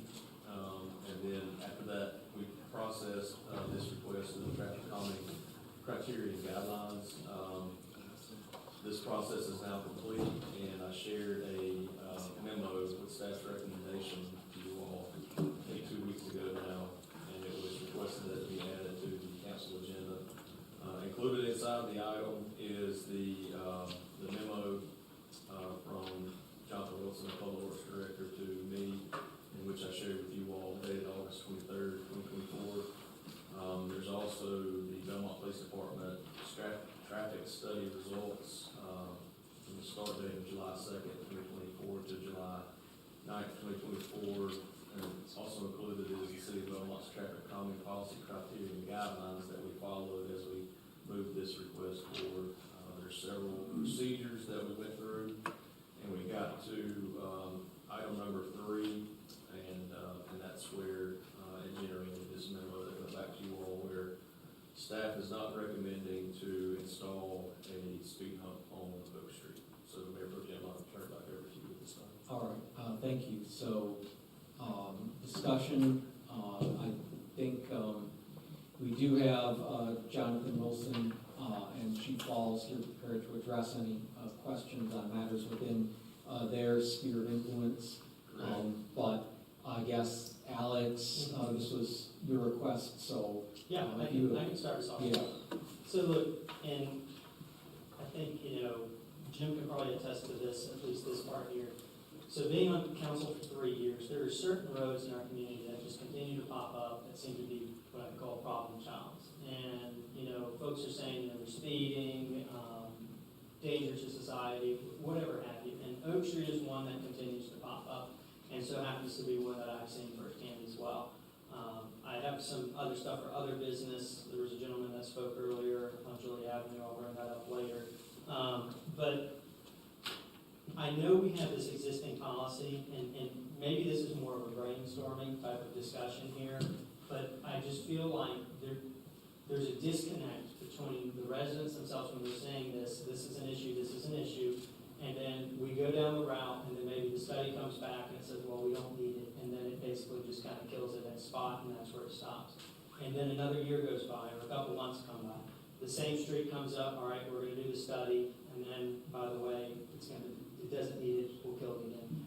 So I guess for me, and I know, Jim, correct me, it was a couple of years ago when this was redone, the actual Yeah, speed mitigation. it was during, Bill Carroll was involved in it, so I think it was December 2023. 2023, so I know it was recently or somewhat recently discussed, but again, once again, this has popped up in this policy. So that's why I brought this forward.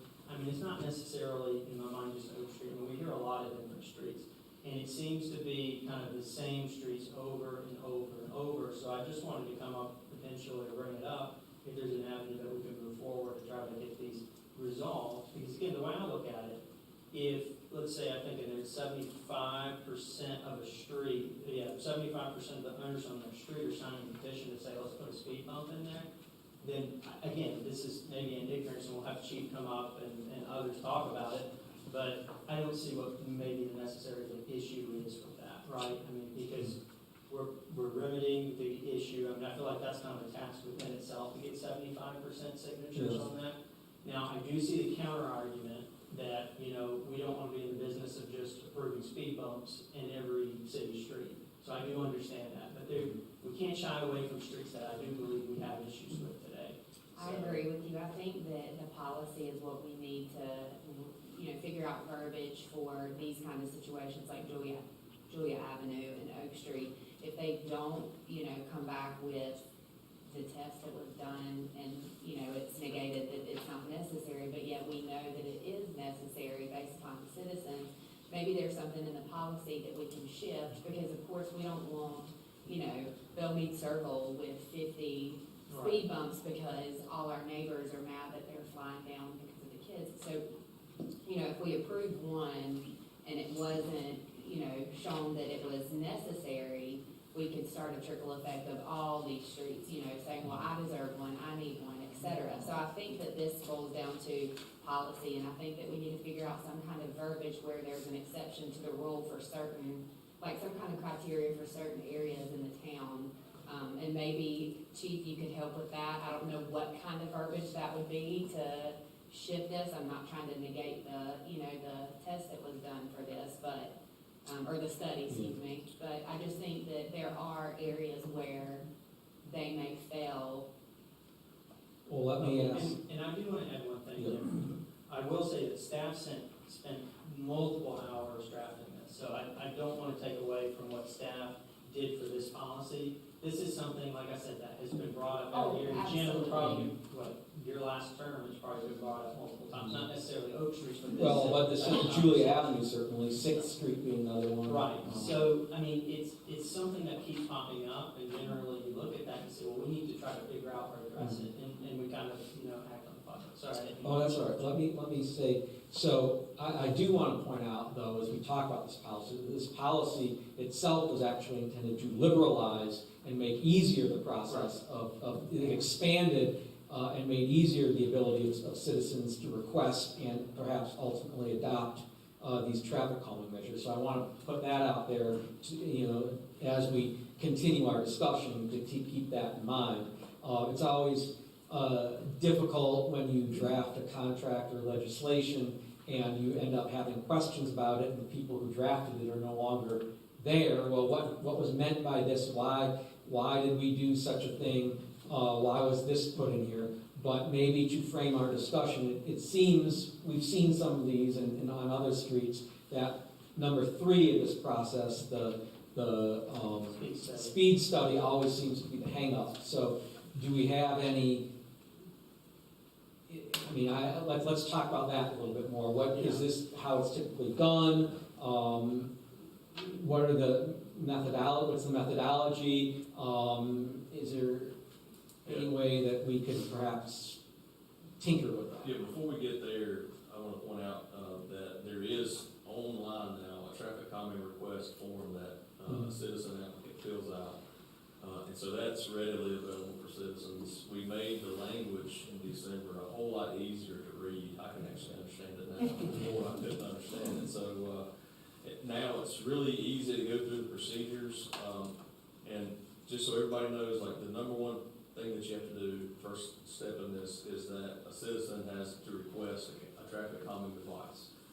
In this instance, it was brought up during a council meeting, therefore I took it as an administrative act to go ahead and start the process. Typically, a citizen would do that. Well, I believe citizens on Oak Street have done that in the past. Okay, yes. And then step number 2, it goes to the public works staff, and then they have to look at these criteria of the actual street length, street speed, all these different things. There's 7 different items that public works looks through. And if those items are met, then it moves to the police department, and the police department comes out and they perform their speed study, which calculates every vehicle that goes by and the speed of every vehicle, and it gives you some stats on how fast they were going, how many people were exceeding the speed limit. And so there's some criteria there. If that is met or not met, then you either carry it forward to step number 4.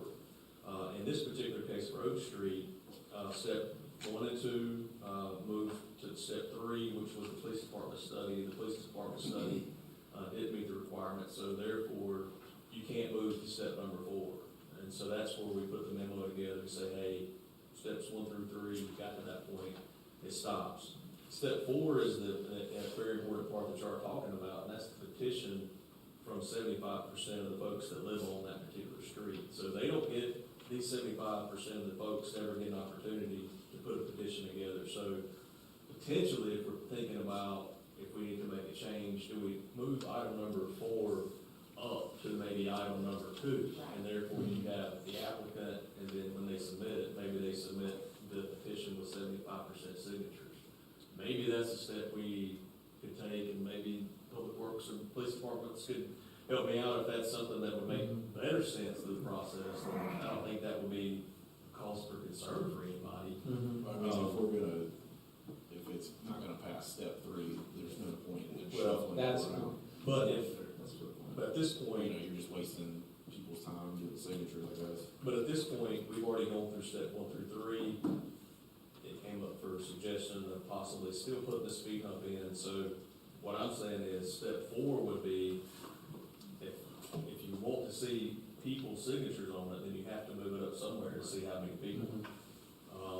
Right, it may fail, but this way It we may see that fail, we've but- got 1,000 signatures saying like, look, we need this, and then that will be in consideration for us to vote like, hey, even though this failed, this is a problem, and we need to consider, you know, all these homeowners and citizens that want this done, so therefore, we approve it, even though you didn't recommend it, we approve it because of that. Yeah. I understand what you're saying. And then the next step, when I write my next memo, I could have,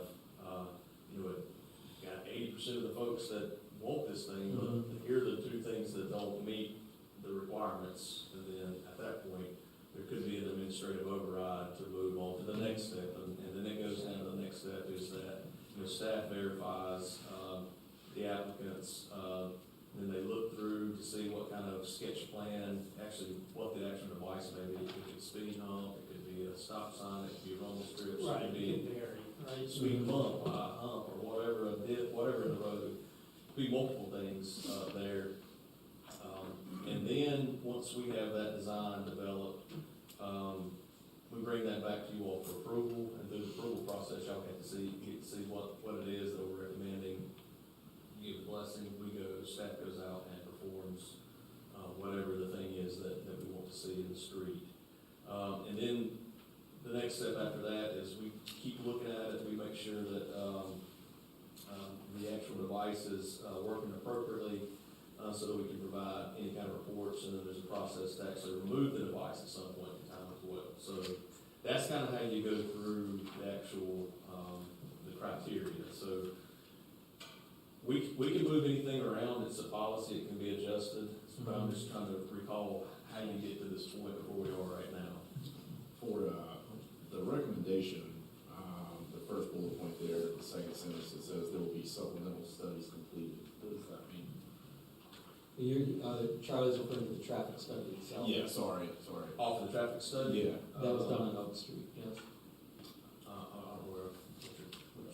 Page Page 57, Yeah, page 57. 57 of the agenda packet. Yeah, sorry for that. So that's related to the traffic study, and I'd like Chief Falls, Chief Falls could make his way to the microphone, and he could speak to the actual, stat speed study, and, provide that kind of data. Yeah, From that person. That's one of the things I wanted to better understand, because some of the pushback we get from citizens, and I'd like to get your opinion on this, Chief, is they feel like that there's potential to manipulate these speed studies. You know, I don't know if they're talking about the speed recording devices. Is that just like the line you see stretched across the street, and they know that that's there, so they're gonna slow down for that, and then they're gonna take off again? In your opinion, how much room is there to manipulate these speed studies? Because you see the dichotomy here, what we're hearing from citizens. Well, I think it And then we depends. see these stats come in that are argue the other way, not even close, right? Well, I don't think you can argue with the actual device and the Right. results that's given. Can someone slow down? Absolutely. When we actually use these devices particularly because when we park a police car out there, they slow down a lot. Okay, so we have to have some kind of other measure because we actually don't get You want to get true accurate. behavior. We're not going to get accurate results from a police car sitting out there, even when we have unmarked cars sitting out there. Right. So the device itself is very efficient. It operates off the speed equals distance a lot of time. So, one point to another, the time and distance that it took to get there, the equation, speed equals distance divided by time. And that's how it does it based on the wheels and stuff of your vehicle. So it's a very, very efficient device. I think the real point to get to is coming back to what you were all talking about. I think the resolution for this and the verbiage can be changed just by simply under section 3, wherever it talks about going to the next step. Under section 3, I think you could just put unless otherwise directed by city council, and then at that point you move to the next step, and that verbiage could be changed very easily. And I think that would negate what we're talking about, mitigate it quite rapidly, and that can be changed pretty quickly to move on to step 4 if that's what y'all decide. Now, I don't know that you want every single one of these to come to you, but I think it's sort of what y'all call a problem child street. Maybe you do. I don't Well, know. maybe we fix that by doing. I think you do, like, and I think you were going to say this, take 4, or switch 3 and 4, so you get your 4A at least, I think. 4A, and make that like, 3D, or excuse me, 3 itself, right? Mhm. And then, basically, based off the percentages of the signatures there, it gives us the direction of what Catherine was saying, whether or not we should proceed forward. Because I know if we're, So would it need a certain amount of signatures to go to the next step? 75% of the street. and Depending we on the basically, street, that could be a pretty difficult task, Yes. right? and I certainly feel more comfortable about perhaps making an exception or otherwise directing if I already knew that, Correct. say, 85% of the people on the street wanted this measure, I might feel more comfortable doing that, notwithstanding the results of the speed study. I agree. No, And your verbiage was spot on. That was a work smarter, not harder line. Yeah, well, there you go. Thank you. Is there anything else? Any other questions for Chief? solve the world's problem. Yes, you did. All in a sentence. Jason, any thoughts, questions on this? Does it make sense? I think the suggestion you offer, but hopefully alleviate some of that. Yeah, and so if we make these changes, I would say, I mean, this is sort of initiated a little bit unusually because it came from Alex's statement, so we just administratively started this process. I would say if we make these changes, approve them at the next chance we get, at the next meeting, approve the change to the policy, just like we approved this to change the previous policy. Then we start Oak Street back through the amended policy and go from there. I think that's fine. All right. Yeah, that's fine. So I don't know if we need a motion. The motion would be when we get the revised policy to adopt it. But is the direction to staff clear that we want to take 4A, which involves the signature requirement, move that up to 3, drop 3 down to 4, add unless otherwise directed by city council somewhere in there with the results of the speed study to what will now be 4, and then take what's currently 4, B, and C, I guess that would be 5, A and B. Yeah, well, we'll You'll write that down. renumber accordingly, how about that? Is that, yes, yes. Does that, I'm good with that. yes, Did you say unless, add the verbiage? add the verbiage Yeah. to, Unless otherwise. what will be 4, yeah, with the speed Yes, study. okay. Yes. And then, once we approve that, Oak Street can go through the amended policy and we'll see where that leads. Okay. Does that sound good? Yep, no, that's fine. Make sense to everyone? Yep. Staff, good? Yes, sir. Okay, all right. Well done. Again, like I said, I think it's important to introduce that citizen feedback earlier. Yeah, I That's a agree. good point. Yeah. Yeah. Because clear, and it's no dock at our police department. Our police department does an amazing job, and even the study itself, you know, I'm sure I can't necessarily question that. I'm not a professional on that, but Yeah. we've got to introduce something for the citizens to be able to kind of get this through, so. All right, very good. Thank you. I think that was a good discussion, and I think we'll have a better policy because of that. Yeah, thank you. Thank you. Moving on to item C5, 2024 City Council Board and Committee appointments. This is prompted by the unfortunate passing of Mayor Richard Turner, and he was assigned certain board roles, and so the discussion then is how we want to fill them, and then perhaps broader discussion of assignments going forward. So Miles, if there's anything else you want to say to introduce this? No, sir. Okay. So, as far, and correct me if I'm wrong, as far as I can tell, the 2 committee assignments that Mayor Turner had, Councilmember Rumfeld.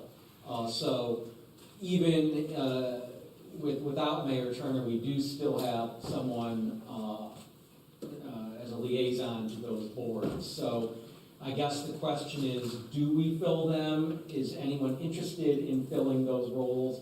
Do we just leave it vacant with Councilman Rumfeld being our sole liaison to those 2 boards?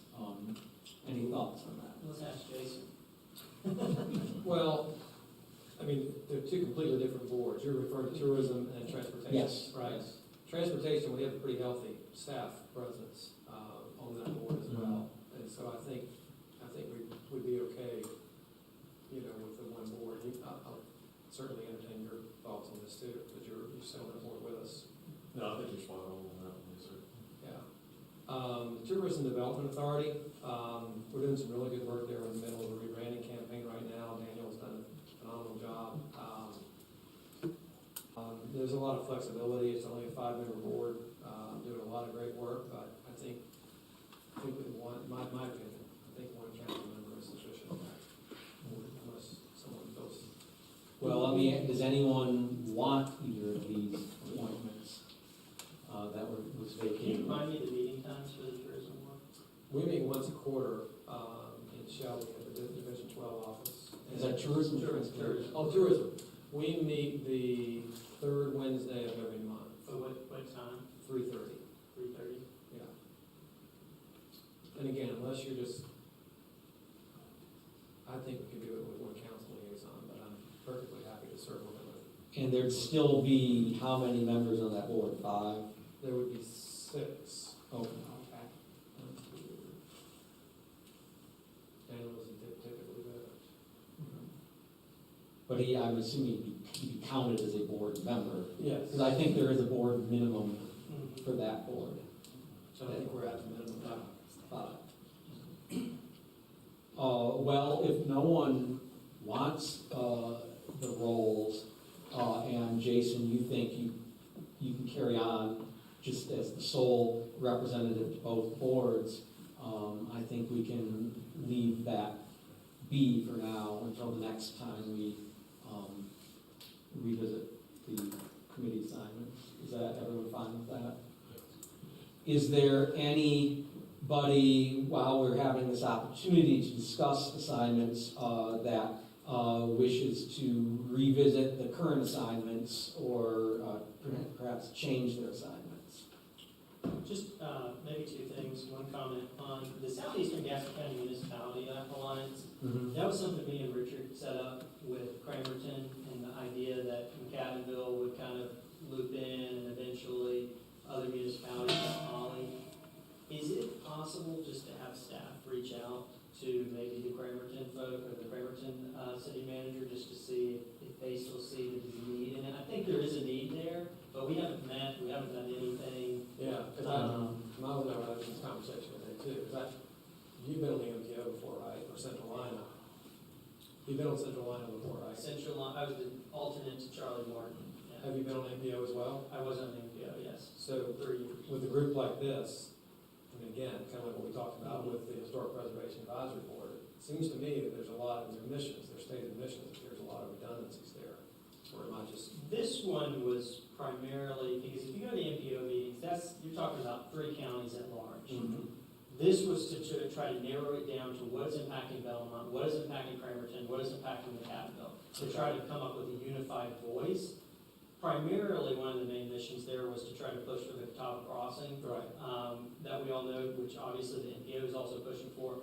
But it was also, look at the development that was just approved in Cramerton. What, 1,500 homes? Maybe they got a little more advance notice or something like this? So the idea was We should pass a resolution. The idea was to have like a quarterly, I think is what the intended purpose was, mission was, but that hasn't happened. So I don't know, it might just be worth reaching out to Cramer. Or I can call Nelson and say, hey, do we even need this anymore? I mean, I don't mind doing that. I think that's fair. I'll do that. Belmont, Cramerton, and who else? There's Belmont, Cramerton, and Cattonville. Now, Holly, we were eventually going to try to get into it, but for some reason, Cramerton wanted to just focus on us 3 at this point in time. So, again, I think it's useful. Yeah. I mean, I think, again, it can kind of collectively come together with the MPO where every municipality has its own point system when you're voting into these type of road projects. So if we can kind of align on those, then you go into the MPO ready to kind of rock. That's a good point. Yeah. So I'll reach out to Nelson. Okay, sounds good. You had another point as well? I will leave this completely up to Charlie, but just out of my own personal interest, I don't know, it's up to you. I'd like to get back onto the NPO as the main delegate, but I'll leave that up to you if you want to keep doing that. That's fine. Okay. If you want to be the delegate, I'll be the alternate. Okay. Is that okay with you, Jim? That's fine, yeah. I would assume we need to let the MPO know that. I already have the training that's required or whatever. Okay, good. The only other thing I'll say about this, and I'm assuming there are no other requests, okay. I do know that in one of his last meetings, Mayor Turner suggested that we provide updates on our committee work during other business, and I'd like to renew that request starting next month.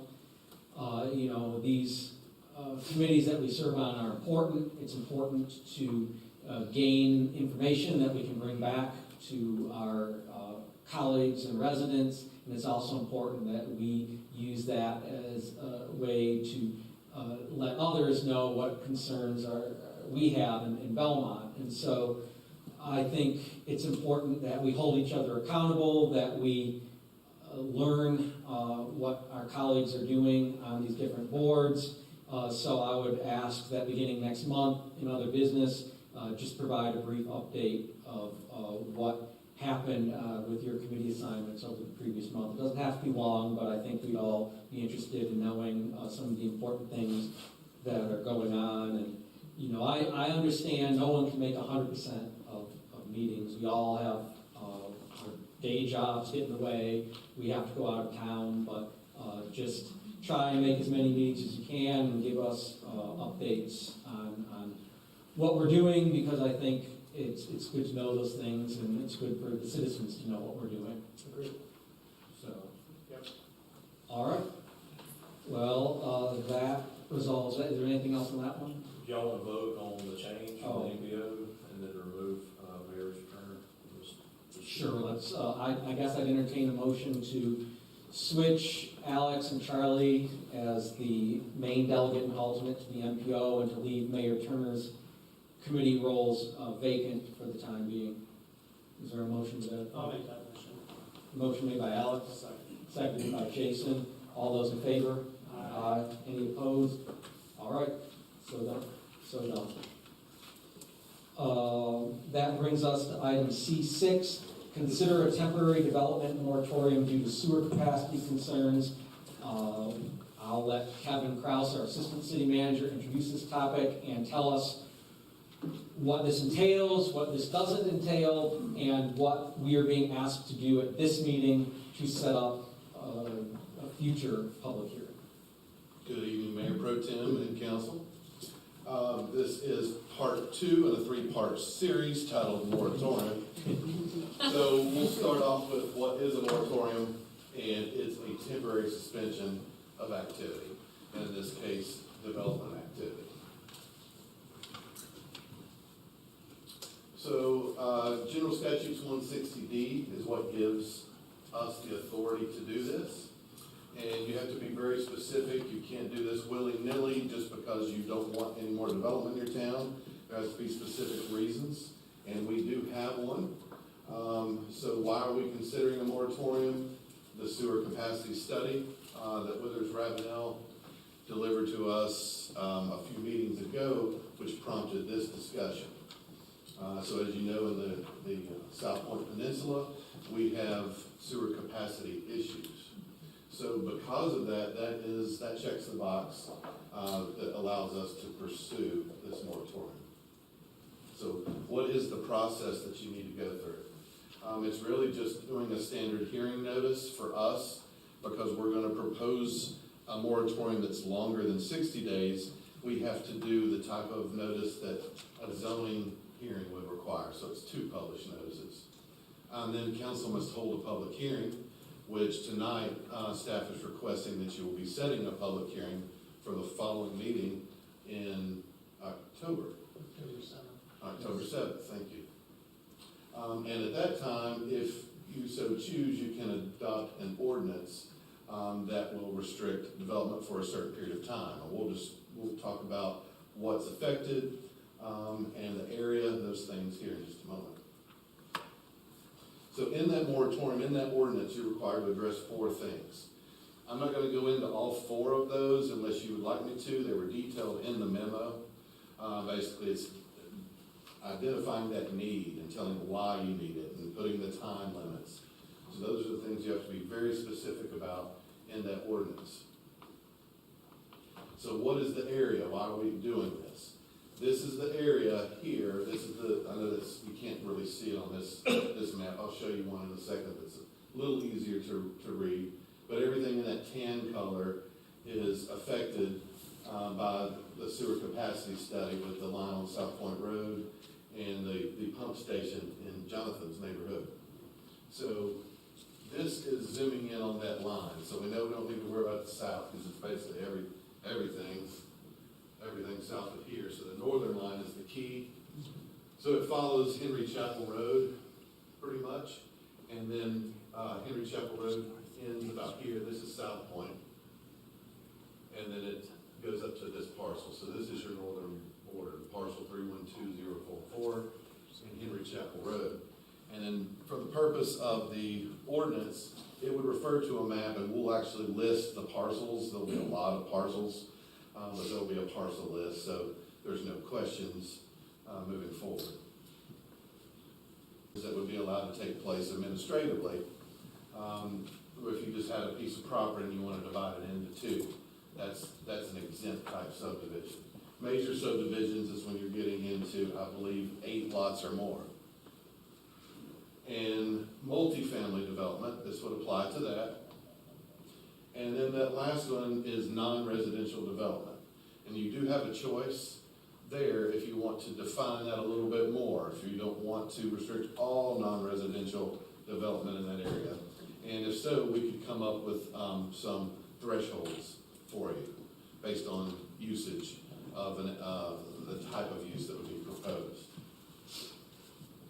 So this wouldn't affect, just let's say you own a piece of property in the area shown in tan, and you've owned this property forever, and you want to build your home, your dream home. This would not affect you. only if you want to subdivide that lot into 8 lots or more for sale. And just to clarify, because I've gotten a lot of questions on this. So yeah, an existing lot, you can build on that lot. But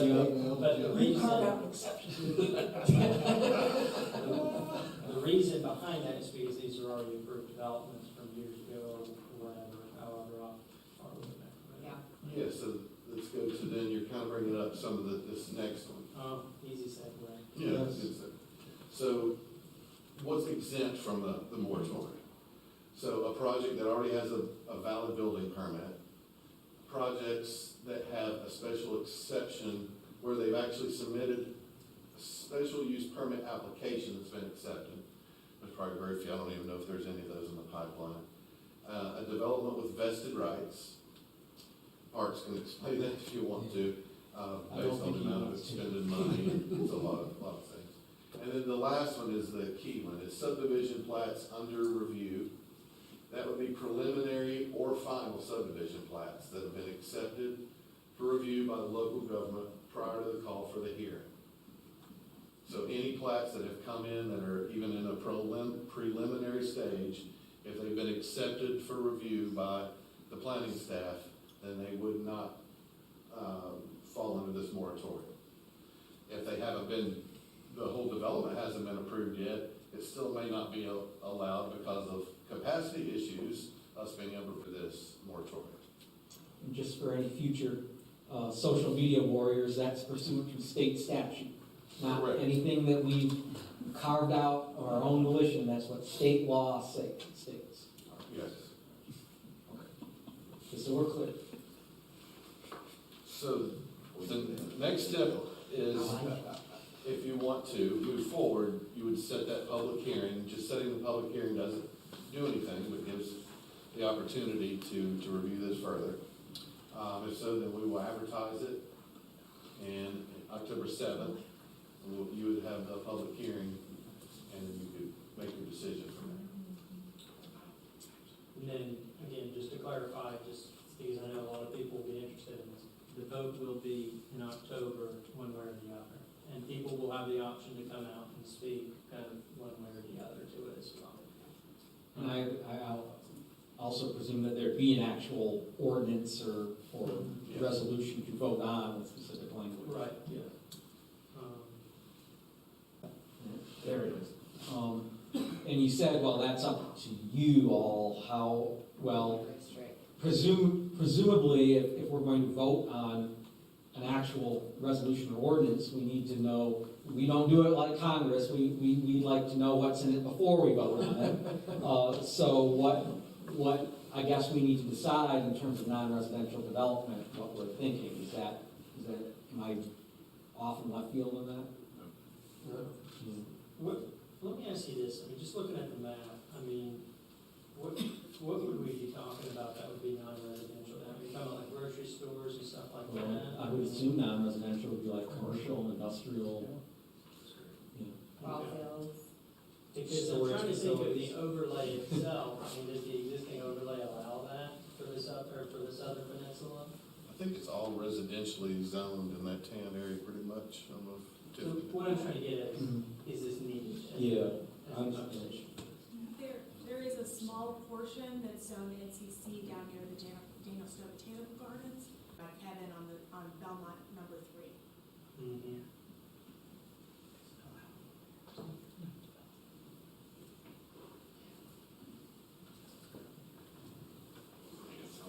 Just keep it pretty broad like that, it's not gonna really impact anything. Since it's all residential. The asterisk that you have there is just for us to more clearly define. That was, because it originally, what was in here was just major subdivisions and multifamily development. There aren't many examples of other towns that have done this, but one of the most recent ones, that's the only two they use, because those are the highest and most impact users, those two uses. Non-residential, it depends. It depends on what it is. Industrial, which we're not gonna see there, that's gonna be a heavy use. But some non-residential might not have anything more than a 3/4 inch, water meter like a single family home. So it sort of depends. So if you wanted us to allow still non-residential that may come and not have a large impact about the amount of flow that they would have. It might be best to have two options. We've done this in the past. You have one where it says, all three of these, and then we vote on that, no non-residential development. Or then you do what you're talking about. Option two is, well, maybe if it's less than X amount of gallons, then it's okay. Because, the issue here is that we've got a major issue, a problem, right? And we've got to address it, which is why we're going this route for the moratorium. I know we haven't voted on it, but, quite yet, but we've identified the issue. So I can't really reason with continuing adding to the issue, you know what I mean? So Exactly, that's how for me, it's just keep it in there. So that's option one, or if any other of my colleagues are interested in pursuing the other one, then you have option two, so. The whole purpose of this was to, our pause growth so that we could at least attempt to tackle some of these issues. And it kind of seems pointless that we're just going to carve out little niches where we can still add to the already overburdened infrastructure. So I say just keep it in there. Yeah, that's fine. I agree. The non-residential. Okay. And if I didn't say this already, the time period is 30 months is what's been proposed.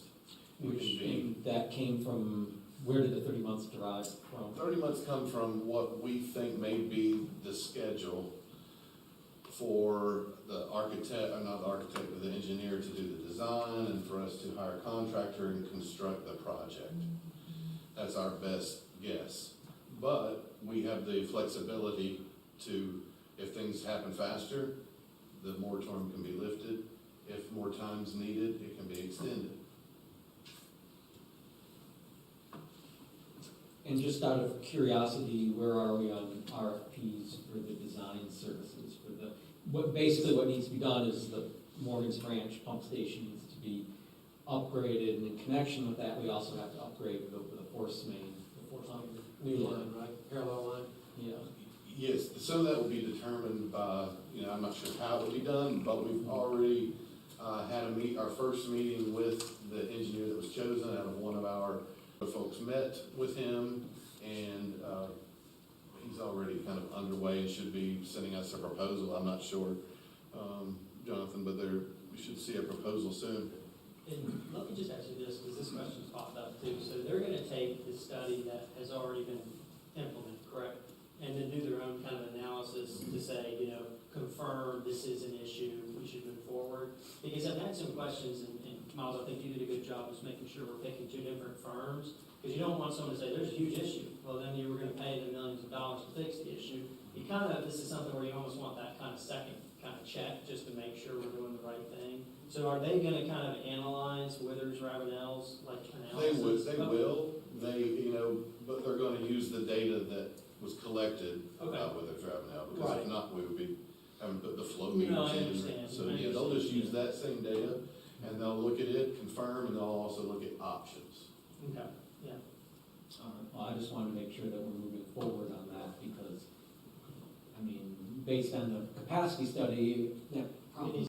I don't recall off the top of my head. I can remember two, I just can't remember the third one.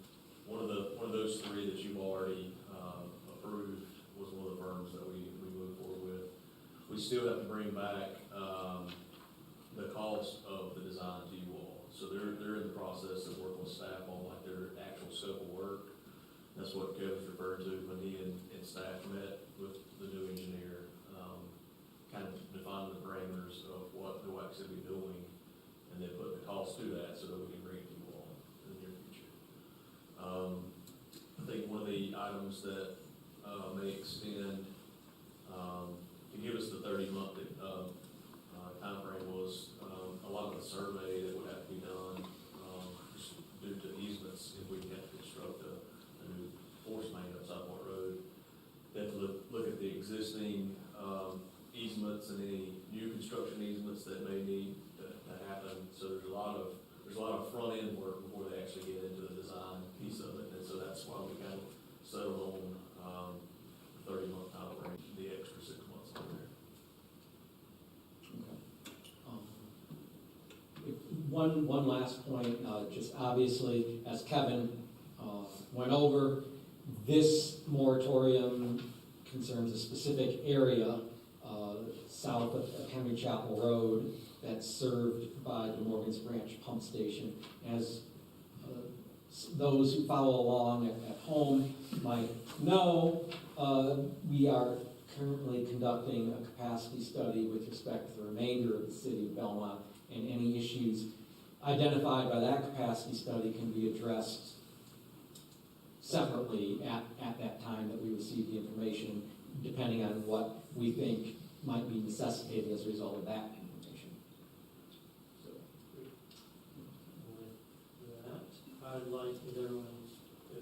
I'd like to make the motion that we set a public hearing for October 7th, 2024 for the consideration of establishing a 30-month moratorium. I think we need to add this on new subdivisions, multifamily, and. Thank you. All right. So that brings us to other business. Let's start with Jason. Is there anything else, Mark? Okay. Jason. Thank you. Let's see, first off, I wanted to give a big thanks to Planning and Zoning for all their work with the comprehensive land use update and the tour that you all took us on. That was extremely helpful, and I think it's going to be very helpful to us going forward as well. Special thanks to our police and first responders for all your work at National Night Out. I thought that went really well. Also wanted to thank Public Works for your work on repainting crosswalks downtown. They look fantastic. Also wanted to thank the staff with Keep Belmont Beautiful for their work along with Public Works dressing up the downtown area for the Downtown Directors Conference early last month. Also a note for the rest of council, we just learned that the Belmont Sports Hall of Fame banquet is going to be October the 15th. We normally give tickets to all council members and city managers for that. I think we've got the legendary soccer coach from the southern part of heaven, Miles, coming to speak from Chapel Hill. So he's going to be our guest speaker.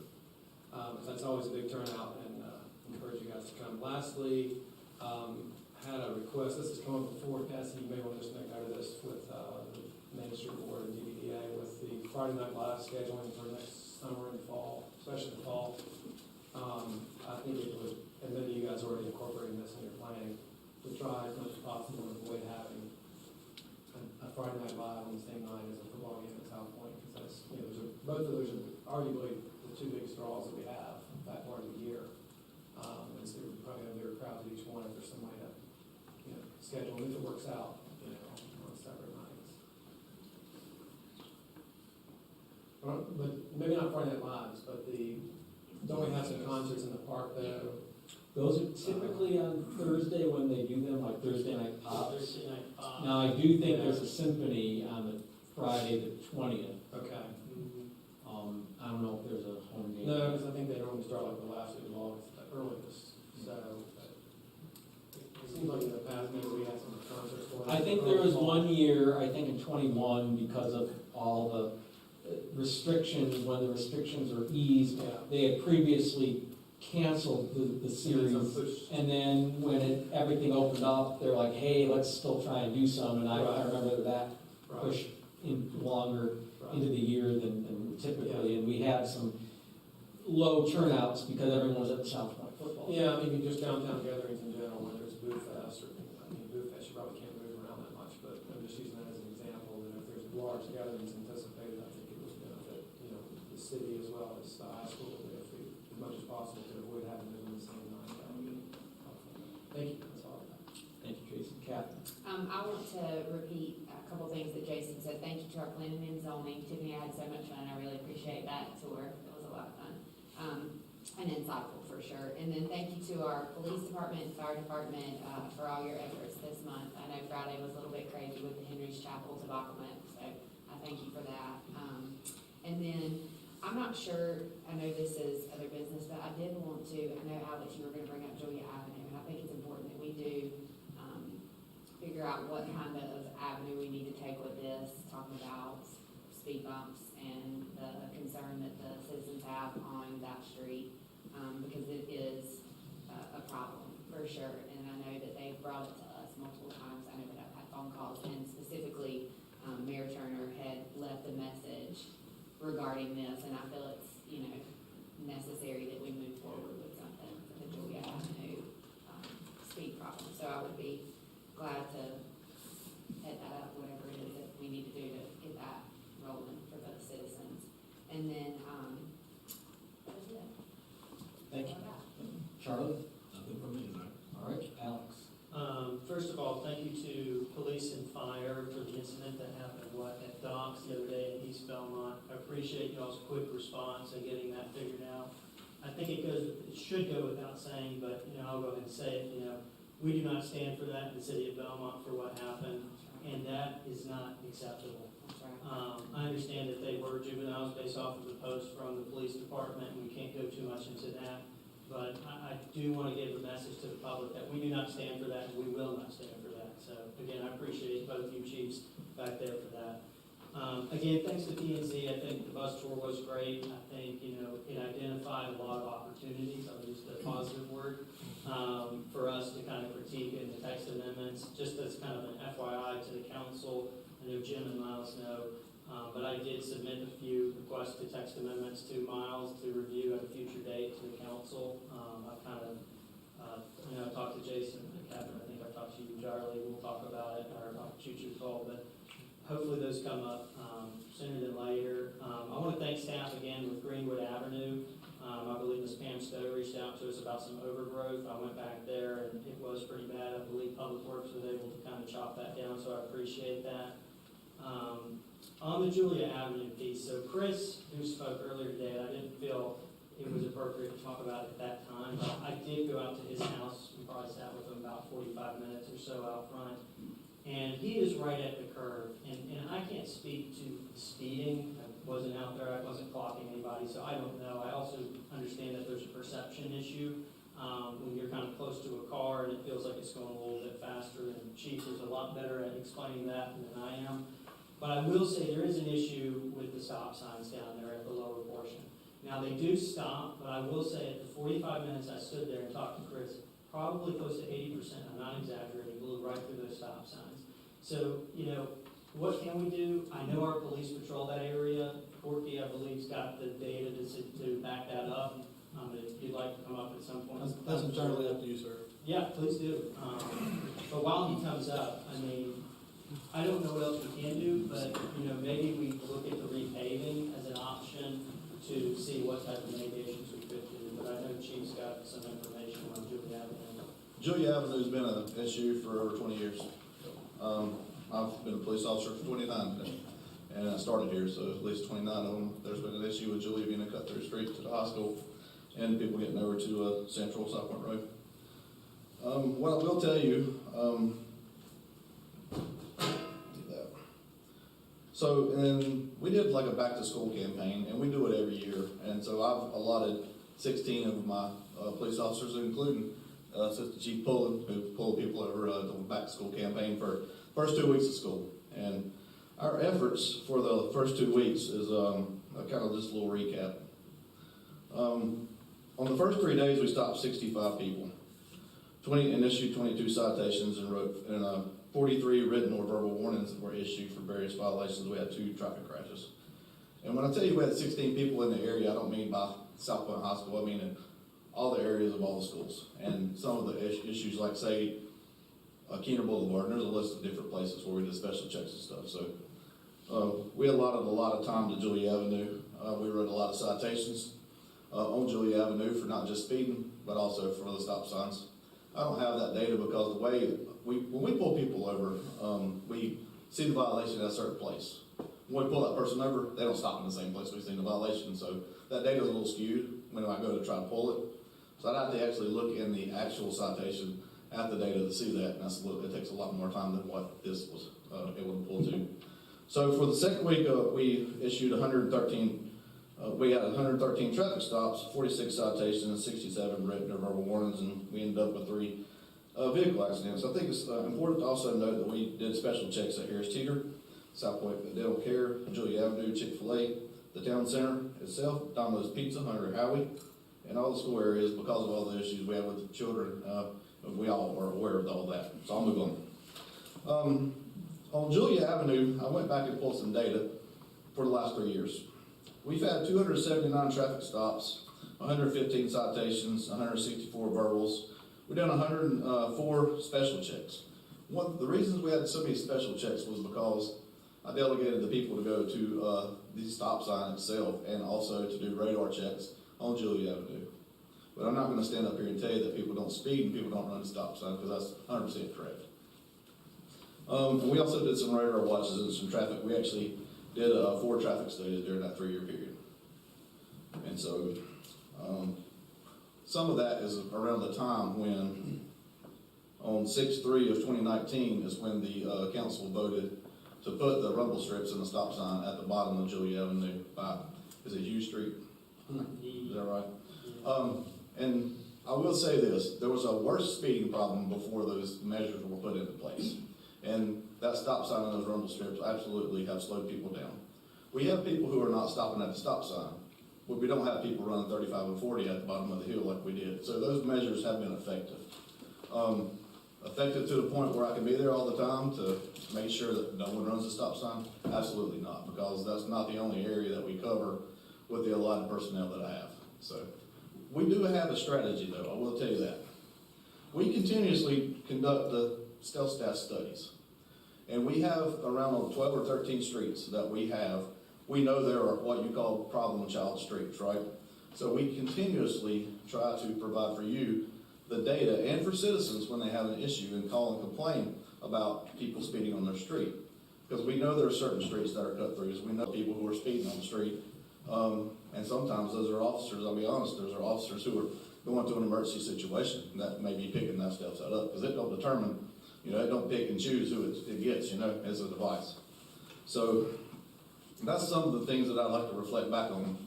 Another thing is just the cost in general for the traffic calming measures that were put on Julia Avenue for just the rumble strips and the stop signs down there was right at $15,000. So the city's doing their part, and we're trying to do our part, but we can't be everywhere. But what I tell you is there's a method to our madness.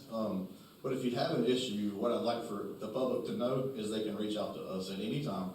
We have a traffic unit, and any one of us are willing to sit down and discuss these statistics and anything that you'd like to have, mitigated as a concern as a citizen here. We try to jump on top of everything as quickly as we can, but there's a lot more places that we are trying to look at as well on a lot of different places in a lot of different neighborhoods. The stop signs on Park Drive. On Park Drive and Julia Avenue, we're going to continue our efforts to try to mitigate the problem. I don't know what the end result is as far as that goes. I think that's entirely up to y'all as far as whether you want to put more traffic calming measures out there.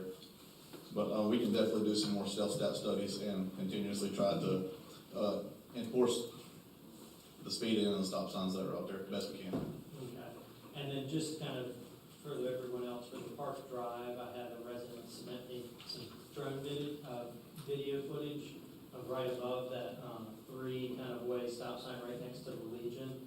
And again, kind of similar issue where you've got a lot of traffic just kind of yielding, which is good, but blowing right past those stop signs. So again, that's why this stuff is kind of starting to pop up.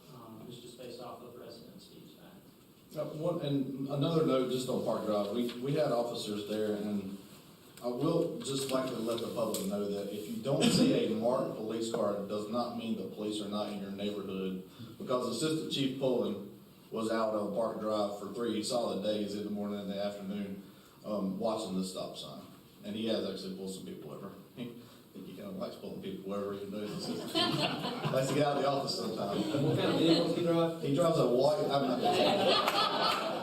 I'll tell you it's white. It don't have headlights, I okay? think everyone understands that you guys can't be everywhere 100% of the time, and I absolutely respect that. It's just a conversation that we have to say to the citizens, we're working on this and we're trying to figure out a better solution. The last thing I have, Jim, just one more thing. Thanks, Chief. Oh, yeah, go ahead. I have one question for you, Chief. So have you noticed an increase in speeding on Nixon Road now that it's a cut through all the way to, all the way through the Dale Edmond Road now? Have I noticed an increase? Yeah, like have you pulled more people? Based on our stealth stats, no. Okay. I will tell you there's a lot of things that we're working on right now with the speed limit on Nixon Road. until that's shored up. I don't know that I want to discuss that right this moment. Speed limit's a couple of different speeds of. Has that been resolved, by the way? We're working, we're still working. The DOT told us they were gonna have it done before school started. We're still working on it, sir. Thank you. Sorry. No, you're fine, Charlie. Just the last thing, and I sent this over to Miles, and I think Jim too, it's just understanding so the citizens can't use it while they're trying to show people how to use the jet skis. I think we just need to double check or true up what the policy is out there, because again, that's supposed to be for public access, not necessarily businesses to take advantage of. So again, I shared that with you. I don't know if there's anything. Yes, I got with the police department today on that. It's more of a code enforcement effort right now, given that we don't have any kind of policy or ordinance about anybody doing business in a city park or on city property for that matter. And so we have found the person who rents the jet skis and the address of the business that they use, and then their actual address of where they're conducting their business. And so we plan to send out a notification that it's not allowed on city property. If you all would like to have businesses or vendors use city property, then it would have to go through a process, of course. I don't think you're going that route with that. I would echo Alex's comments. I thank the police and fire department for their prompt response to the issue with the graffiti yesterday, and I reiterate Alex's point that there's no place for that kind of thing in Belmont, and that's not going to be tolerated by our police department, by council, by city staff. So thank you for that prompt response. I know this has been mentioned by folks before, including Catherine and Martha, but I've had people continue to complain that they'd like to see a green arrow on left going into Harris Teeter. There's never a green arrow, but I also know, where that falls in the grand scheme of things, but I just want to bring that up. We have brought that up to Yeah. DOT in our meetings, and I think it's still being studied, but so thus far I understand it's not justified, which we're not giving up. Good. I know a lot of people would appreciate that. Yeah. Just curious, items or the like have been pulled by either Eagle Park or North Belmont to date. Not to my knowledge, Cassidy's shaking her head no. The special event application goes through Cassidy's group, and the police department, I believe that they were the one to reach out to the HOAs to inform them that we do have a process to close streets, and it seems like we've done that, but no applicants. Well, if any folks from Eagle Park or North Belmont have made it this far, just a word to the wise that we've had some issues with our special event process before where people don't realize they need to partake of it. And with Halloween coming up and council needing to approve road closures, there's only so many more opportunities before October 31st to do so. So, it would be probably a good idea to get those special event permits in so that we can discuss road closures and any other items of public safety in association with those ever-growing events.